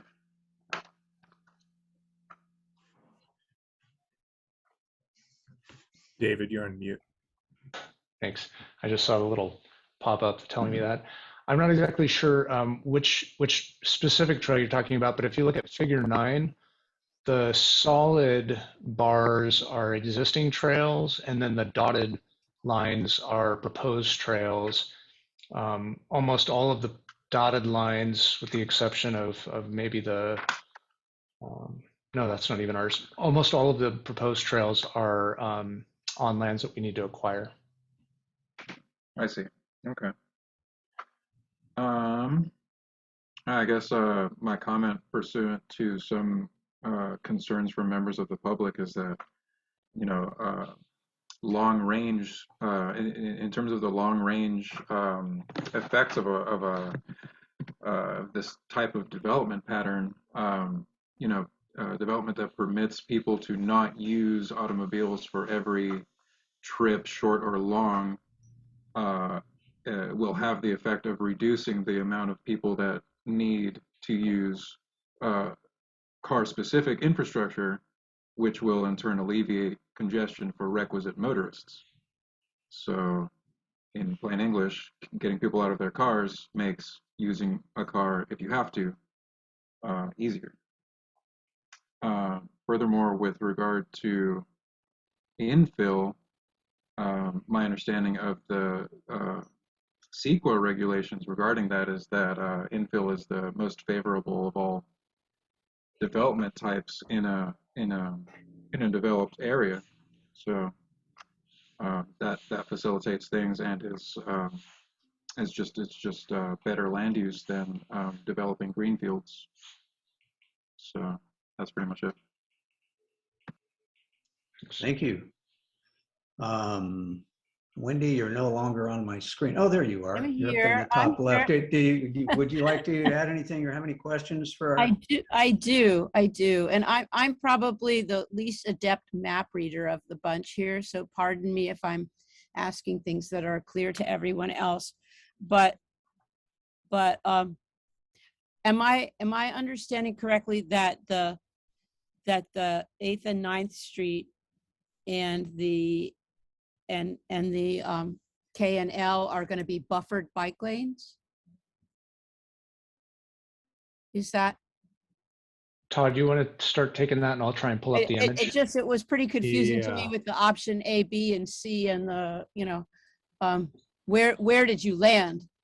8th and 9th ended up being buffered bikeways, correct? Yes. So design B or C ostensibly is an option as well, but B is the minimum. Yeah. And there's a mixture of diagonal parking on those alignments as well as some parallel parking. And then K was a class K 4? was also class 2 or class 4, correct? Well, there's a big difference between class 2 and class 4. We are leaving the option open for class 4, but we're calling it out as a class 2. Class 2 is required. If it ends up being a bunch of driveway consolidation where class 4 is more feasible, I think that that's an opportunity there. But again, as I mentioned earlier, the protected bikeway north-south in our plan is that L Street alignment. And that's going to be both directions? Correct. Okay, Just I like see. today. Yeah. I see. I guess my concern is about connectivity and with where people are going to want to go, not just within the project. And I understand that, you know, you can only plan the project right now, but to thinking about where, you know, the neighborhood that's to the northwest, and about people wanting to go downtown, and the, you know, the most stressful segment that you have is going to be the limiting factor. You can have Correct. a beautiful trail that goes right up to the edge of the project, and then, and so how do you at least have in your mind what you would be in the general plan and whether these things are going to fit together? Yeah. Well, you just kind of hit the nail on the head. I think we're laser focused on the plan area. Once we zoom back out to think of the general plan, what you're describing is exactly how we have to think about it, kind of a network connectivity analysis. Is there a low stress point A to point B connection? And some of those will be challenging connections. Maybe 8th and 9th become elevated to class 4s once we complete that analysis. I think that's why it's important that we stake our claim on that, again, that horizontal space now in this plan, and make sure that we have the reserved right of way on the street for that flexibility down the line. Because 11th and 10th are going to be challenges, east-west. We showed those maintaining on 10th the bike boulevard. And, you know, all in all, we're hoping to calm traffic generally. So we're hopeful that with the facilities we have in mind, the type of development we're talking about, the emphasis and shift towards bicycle and pedestrian infrastructure, that you don't have the type of vehicle speeds and volumes that warrant full separation from traffic to make it comfortable. But we're keeping that right of way available on 8th and 9th, and those are all good points that we'll keep in mind.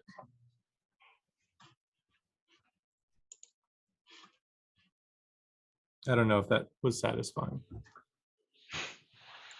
Okay. Thank you.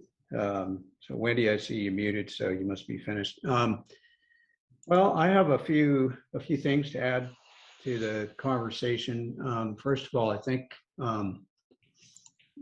you've done a very creative, great job with the, you know, kind of what the overall strategy and goals are, you know, stated in the policies here. If ultimately City Council, you know, goes with most of this in concept. I love, you know, the additional trail segments that are going on. I think the 8th and 9th Street concept of coming through there is great. I don't know how the Creamery District people think about that, but I think it's only going to add to what they've got going on, as that area is that, you know, that's an area for a destination, and as it grows with arts and culture and music and nightlife and people gathering places. I have a few, so that's one. K Street crossing of 8th and 9th does concern me. I'm not sure what you can do. I mean, I see you've done some bulb outs that you know, limit the time that people are in the street.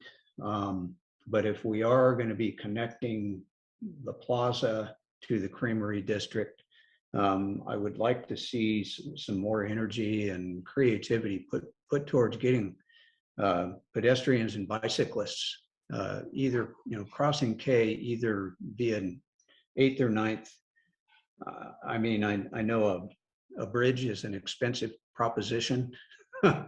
a tunnel is kind of creepy. I don't know. It's just, I'd love to see some way, and I don't have the answer, but I'd love to see the transportation planners and the community brainstorm of getting people walking from one part of the town to the other safely. And then I guess the thing that catches my eye the most, I'm really not a fan of the whole L Street concept of creating that as a one-way, and K Street and L Street as a couplet, I guess is the term you use. I know there's going to be increased congestion. You're talking about the life of this project, I believe, being 3,500 units, residences, people. I'm not sure if that's people or what, but the number 3,500 is what comes to mind. And of course, that could take years and years. You know, development doesn't happen very quick in Arcata historically. It's just going to be, you know, when the projects are there and people want to pursue them. So this is going to happen very, very incrementally. I see the L Street corridor as such an opportunity for this community to actually plan something wonderful. We don't get this opportunity very often to actually plan something that's kind of it's a destination rather than just a thoroughfare. I mean, it's already starting to show hints of what it can be if you go to the pub and the Redwood Racks in that area down there, the Creamery District. You know, there's some trees planted down there. There's some picnic tables. They've got some grassy areas.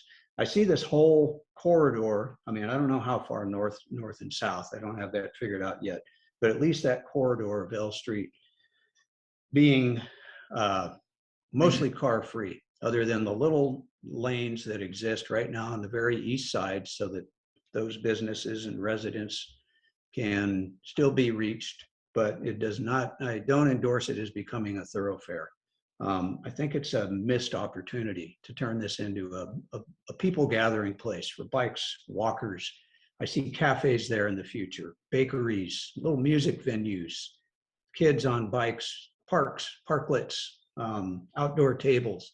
And then at night, it turns into, it transforms. There's lighting and there are people coming through and walking and having dinner and bringing their relatives from out of town on a great walk through there, and they're not dealing with cars.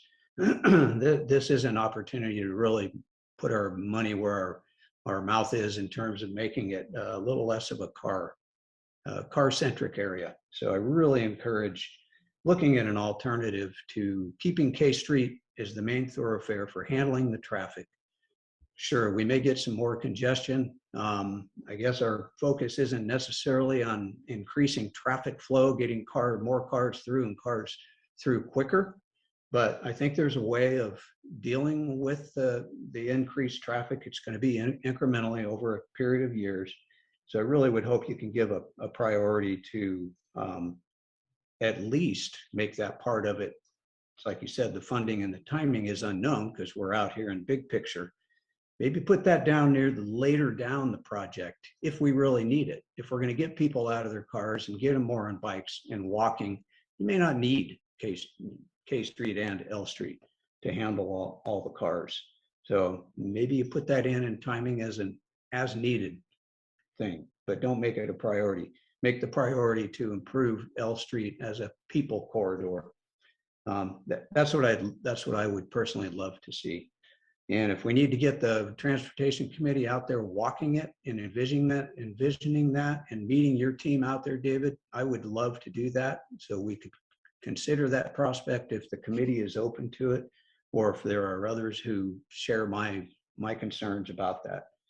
So that's what I've got. And I wouldn't mind hearing, you know, David and Todd, your thoughts on that, or hearing other committee member thoughts on primarily the L Street corridor. Yeah, I'll leave the sort of the concepts around why we ultimately proposed the couplet. You know, I'll have Todd circle back on that. But what I can tell you is this: the My initial response to the proposal to adding any new streets was, no, let's save them for other uses, whether people gathering areas, areas for economic activity, or areas for, for housing, which is one of the primary motivators of this plan to begin with. And I was compelled by the arguments that, as the city grows, ultimately, we do need to have a plan in place for this, additional traffic. One of the crazy ideas in order to preserve L Street that I threw out, people were interested in what kind of ideas we had. Well, one is to have an elevated K Street. So if you need one-way couplets, you can have one, underneath the other on K Street, which, seems kind of ludicrous given the size of our town, but it is a possible way of resolving the traffic concerns. So I do think that, that combined with the fact that there are some tricky segments of L Street where acquisition needs to be made, both from private individuals as well as from the North Coast Rail Authority successor. There's that is a long range vision, a very long range vision that, frankly, may be speculative for most of the plan period. So we definitely need a backup plan, a plan B. And, we again, Todd can maybe touch base on what the plan B is.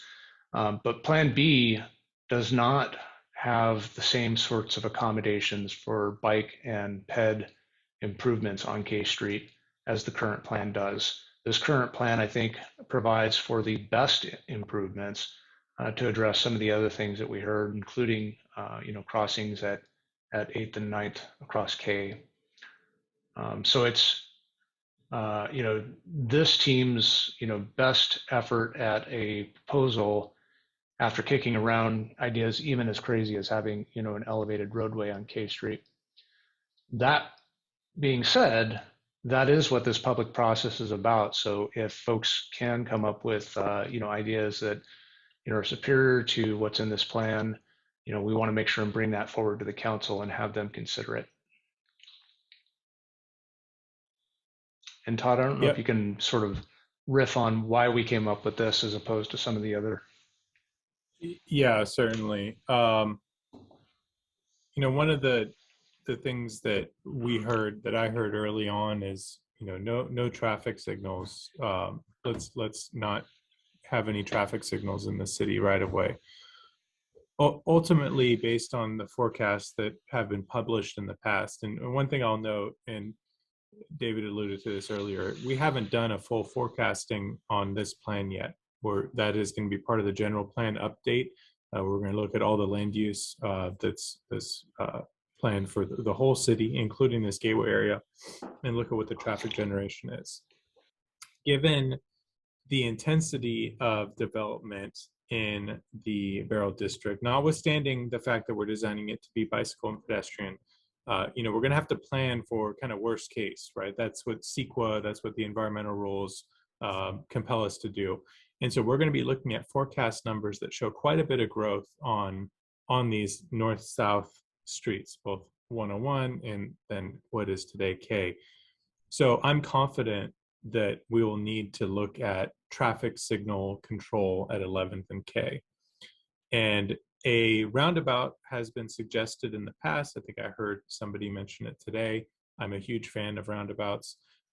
Personally, those would still need right-of-way takes on their corners. And so they're going to have a wider footprint than what's available there.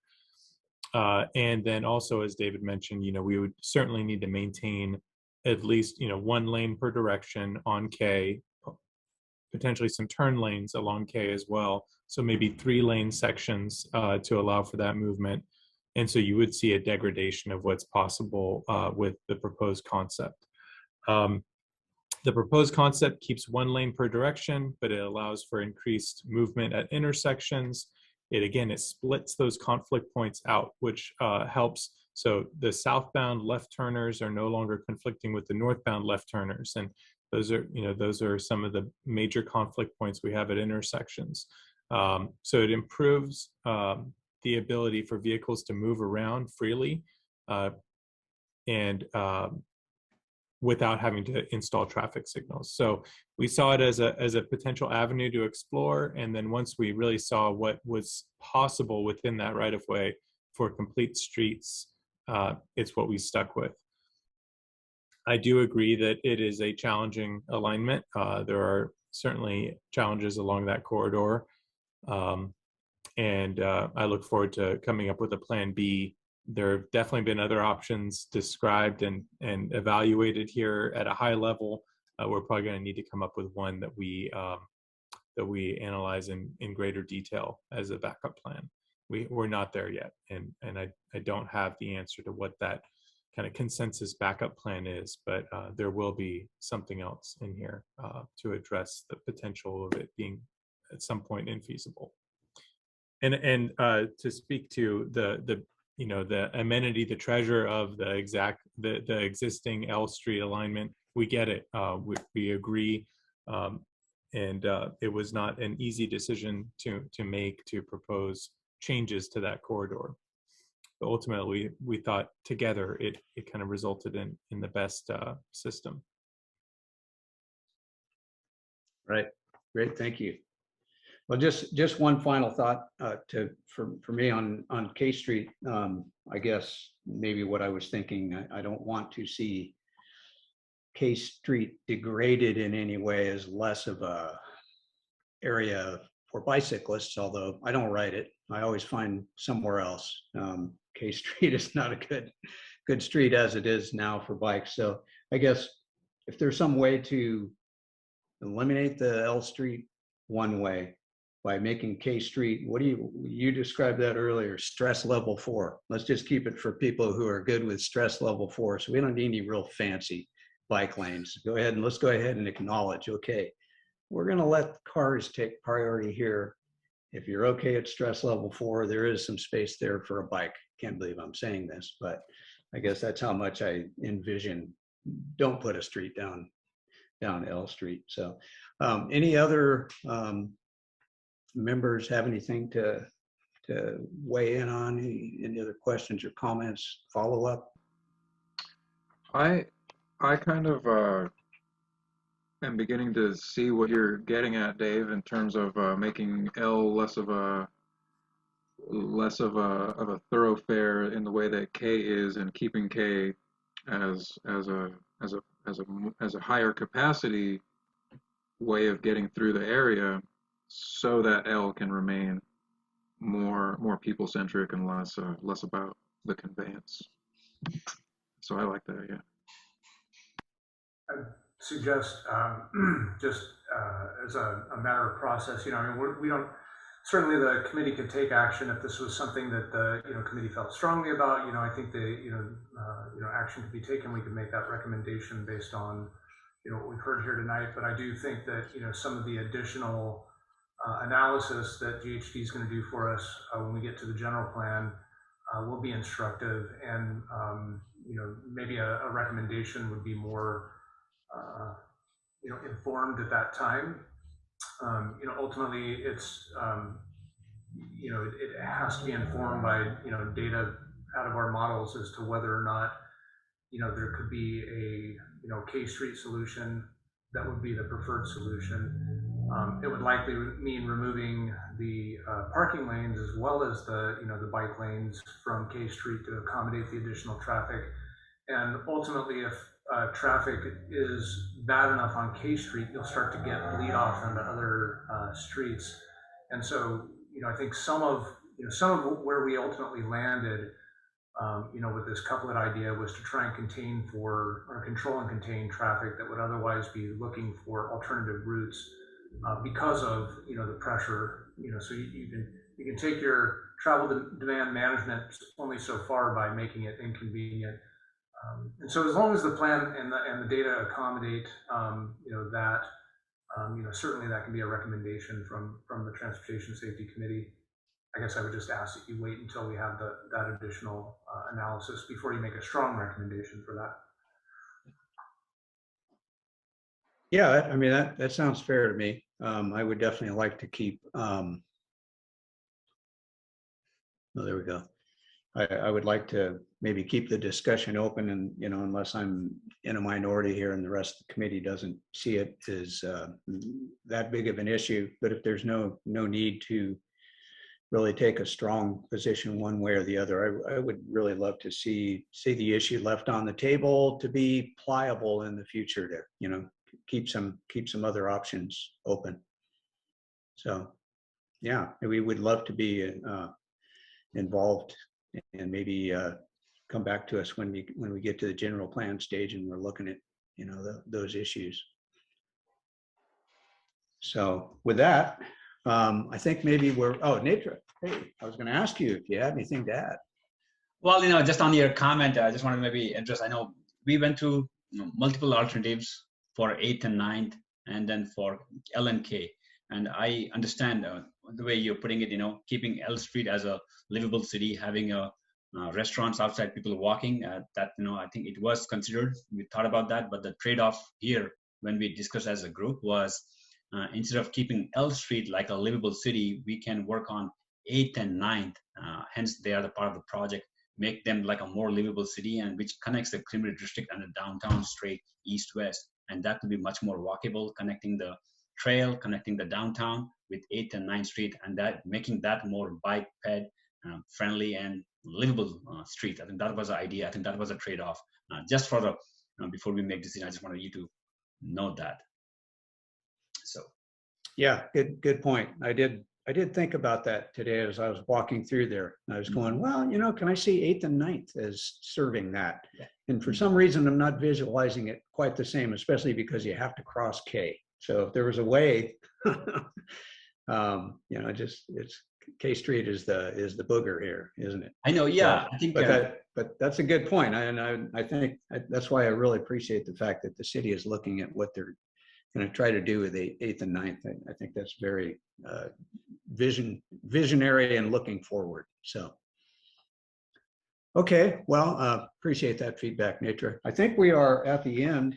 If nobody else has anything else, do we have any members who, Karina, go ahead. Dave, just so you know, when someone raises their hand, it puts their feed on the upper left corner.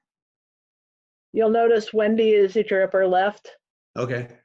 And then across the screen in order. You notice I'm after her because I raised my hand after, just FYI. Okay. Do you have your hand up, Wendy, or are you just saying in general as a? No, I do.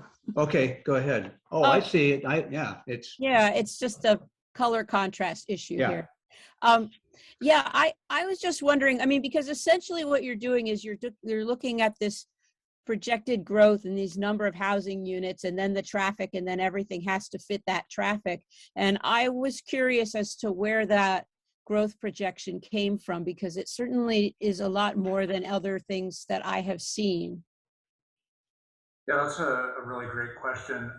And this answer, I hope I'm able to articulate something that is, somewhat nuanced, and I found it difficult to convey. So I'm gonna give my best. If you don't understand it, please, it's my fault for not explaining it well. Certainly not your fault for not being able to understand it. The growth projections for maximum build out within the Gateway area are actually disconnected from the growth projections for the city overall. So the maximum build out is 3,500 units based on some assumptions around unit size, floor area, so on and so forth, total building height. And so we pulled those projections together as a way so that when we come to the point of doing our environmental analysis, we can fully understand what full development would look like in that area. I'll give you an example of a full build out scenario. Right now in the central commercial area, the area around the downtown, the entire several block region around the downtown, right now, currently today, as the zoning code stands, you can build a 4-story building. You can have 0 setback from the street frontage, from the right-of-way frontage, and you can have residential above commercial. And so every single parcel in the surrounding downtown area is allowed to build a 4-story building. That's what the maximum build out potential is. And if I calculate out that maximum build out potential for you, you would probably be floored by the amount of development potential there is in the downtown. We have to assess that. We have to evaluate that, assess it, and tell people what that full maximum build out potential is. That's step one. Obviously, the downtown hasn't been fully built out with 4-story buildings. We have 2 of them, or maybe 3. I'm not sure if the one on 8th Street is 4 or 3. But it's a very large 3-story if it's 3. So that kind of gives you a sense that even though the code would allow for a full build out potential, the market is only bringing so many of these projects to to the city within a given planning period. Now, shifting gears a little bit, our general plan update is looking at a 20-year time frame and what growth potential is going to happen in that 20-year time frame. Now, we're embedding the Gateway Area Plan inside the general plan, so there's a little bit of overlap between the estimates that are going on here. We're right now working on the growth estimates for that general plan, and so it could be that all of it gets concentrated in the Gateway area. That's not real likely, but it's possible. What's more likely is that we'll see the similar development patterns that we've seen over the last 20 years, that certain opportunity sites, certain key sites that have a lot of potential get developed with higher density. We have smaller sites that are developed out. We have ADUs that go in, so on and so forth. That's accessory dwelling units. And so the circulation and transportation needs to be designed for the entire city's growth and development. So we haven't resolved on those. I don't have those numbers. I can't share those with you today, but what I can tell you is this, is that my reasoned belief based on the data that we're looking at right now is that we're going to need to plan for this kind of transportation infrastructure, regardless of what the total unit count for maximum build out is in the Gateway area. That between the Polytechnic, the fish farm, the data centers, the expansion, the COVID refugees, the economic refugees, people pouring into our area from outside this area, we need to plan for that growth. We need to take the bull by the horns and say to ourselves, we know that the growth is coming. We want to make sure that we're in control of what that growth looks like.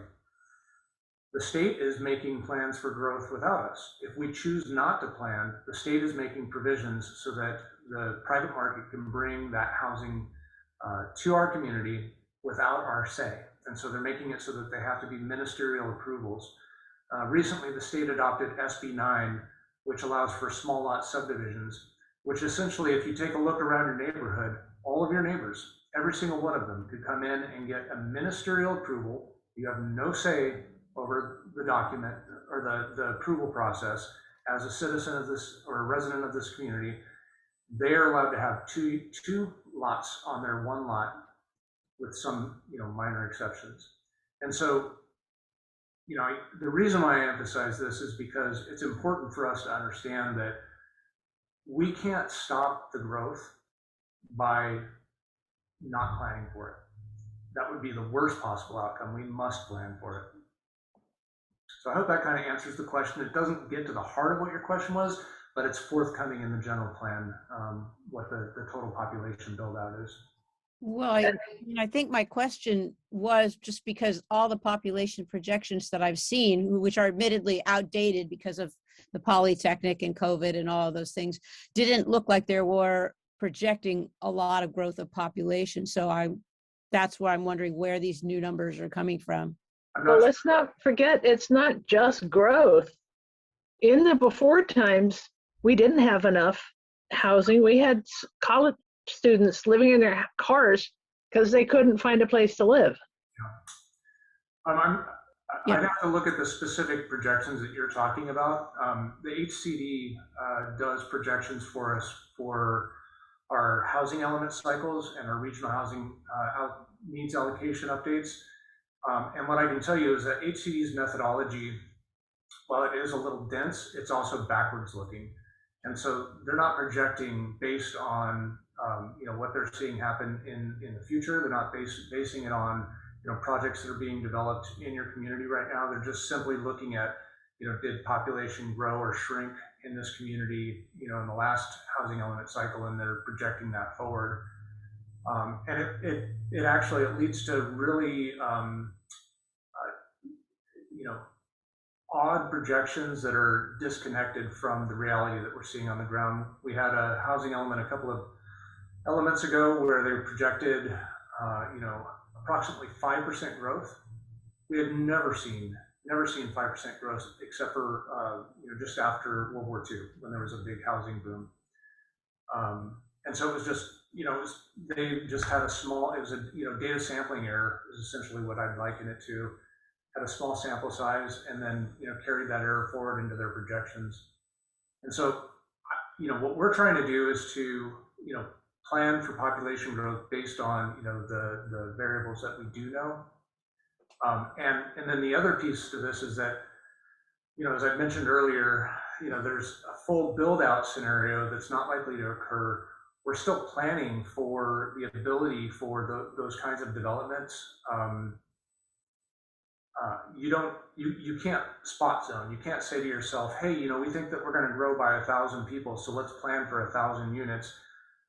You have to kind of pick a zoning and you blanket zone that. You pick your targets, and then as your population approaches those targets, then it may mean that you need to revise your long-range planning documents sooner than you were anticipating. So it's kind of a long, rambling answer, but the HCD population projections are not consistent with what we're seeing on the ground. I would say is my short answer. Thanks. Got it. Brandon, did you have something? Unmute, please. Sorry. Regarding L Street, I admit to being really, really reluctant to turn that into a road street because I enjoy not having cars right next to me. I mean, you can hear the birds singing, people talking and laughing, the wind blowing in the trees. L Street is just gonna be, all you're gonna hear is cars. So that said, I understand why, and I understand it, but I don't have to like it. So do what you gotta do. Okay, well, with that, David, I'd like to thank you and Todd and Rosanna for being at our meeting tonight, and thank all the members of the public who showed up and gave comment. You may still be out there listening, and all the committee members and our City of Arcata staff. Appreciate everybody's time this evening. The last thing, I guess, Josh, sorry we had to send you off to sit in the corner. You can come back now if you want, and we can talk about the very last item on our agenda. Just before we leave this, can I put in a plug for our January 21, 22 meeting? Please do. Okay, so you can find this information by Googling SIRP, S-I-R-P, and Arcata, and then following the how to get involved links. But we're having an in-person open house on January 21st from 9:30 a.m. to 3 p.m. And then January 22nd, Saturday, the 21st is 11:30 to 7 p.m. and the 22nd is 9:30 to 3 p.m. So that'll be a exhibition style. We'll let people in, and we'll all be COVID safe. You'll be able to come in small groups, interact with the materials. We'll have exhibits there for you to interact with and provide feedback on the plan. And we look forward to seeing people there. Again, that's located on the SIRP page on the ongoing community outreach page. Thank you for allowing that. All right, great. Netra. Just on the process-wise, I know, David, you provided the staff report and you're looking for maybe some input recommendation. How that recommendation should come to you in some ways, I think it'll be good to maybe for Dave to know. Is it just I know it's hard to approve the plan right now, but is there a list of recommendations from TSC that you are expecting to get at some point, and is there a timeline for that so that we can agendize and we can get to you that what you're looking for your plan to move forward? Is that a question for me, Nitra? Yeah, in general, like what is that you're seeking from TSC? Because I know you got a lot of feedback, you got input, but is that it? We are done here, or you'll be coming back, or you're looking at a list of recommendations from TSC? No, it definitely sounds to me like TSC would appreciate further discussion on L Street and some of the planning around that. So we'll bring that information back when we have it. Obviously, we'll have additional TSC meetings as we're going through the general plan update. For this stage, I've recorded all the comment and the input that we've received, and we'll be able to convey that to the city council. And we haven't resolved exactly yet on how to make a specific recommendation, but I think that could be a second agenda item for the TSC to talk about. Where do we want to go with this? Do we have specific recommendations that we want to make? And we can bring that back at another meeting. Okay, thank you. Because obviously, the only thing I'll say to that is that a recommendation of voted on by the majority of the body has a different impact on the decision makers oftentimes than just one-off comments from one or more committee members. All right, great. Thank you, David. So two final things. Anybody have any future agenda items to add for our next meeting, which will be February 15th? Karina, you're waving your hand. Yes, critically, yes. I want to discuss Assembly Bill 43 that was the governor signed into law, which basically gives municipalities more leeway more control in setting speed limits. Because I am picturing, check this out, 15 miles an hour around the plaza and 1 block in each direction on all the streets. Imagine a big hash mark. Okay, let's put that on for the next meeting. That's AB 43, that was? Yeah, I haven't had a chance to read it. I just read briefly about it. But yeah, basically you can take pedestrian safety into consideration when you're designing, when you're setting your speed limits, rather than just how fast people already drive. Yes, that's a thing. Okay, anybody else have anything they want to add? I mean, I'm sure there will be things that pop up in the next month through city engineering. Josh? Yeah, I had a quick one. Follow up to last meeting where we talked about Samoa and G Street. Just because it keeps coming up, I thought maybe it should be an item that we agendize. I don't know if it doesn't have to be the next meeting, but thinking, nature maybe having Dave Morgan come in at some point, just to get him connected with the committee, as opposed, I know you suggested writing a letter, but I was thinking it might be better just to have him come to the meeting and talk through what we're seeing and see what he thinks. At some point in the next few months, Dave, was my thought. We can agendize the items. Thank you, Josh, for bringing that up. I did contact David Morgan. I cannot promise that he will be coming to TSC meeting. I'll definitely make a request for him to attend the meeting if he can on that matter. But I did send him an email with that information and requested what the plans are and suggested what we discussed at the meeting, at the last meeting. So thank you. But I think it's a good idea. We'll keep that on the agenda. If not next, with the following one in March. All right. Sounds good. You still have your hand up, Karina. Are you finished? Sorry, yes, again, speaking of intersections, did we ever come to a conclusion about the issue of Q Street and 17th intersection? In fact, Q Street in general. Q and 17th. There was. It may have been in discussion about something else, but the Q and 17th is a bit of a mess. We did discuss, I'm not sure what was recommended. We did discuss maybe 2 months ago, and I'll look at my notes and see what was the decision made. Okay. And there's also the 17th and K Street intersection. 17th and Alliance, yes, you're right. Oh, Alliance. I never know exactly where it's going to turn. Okay, Okay, great. Our next meeting is February 15th. Thank you, everybody, for being here this evening, and we'll see you then, 4:30.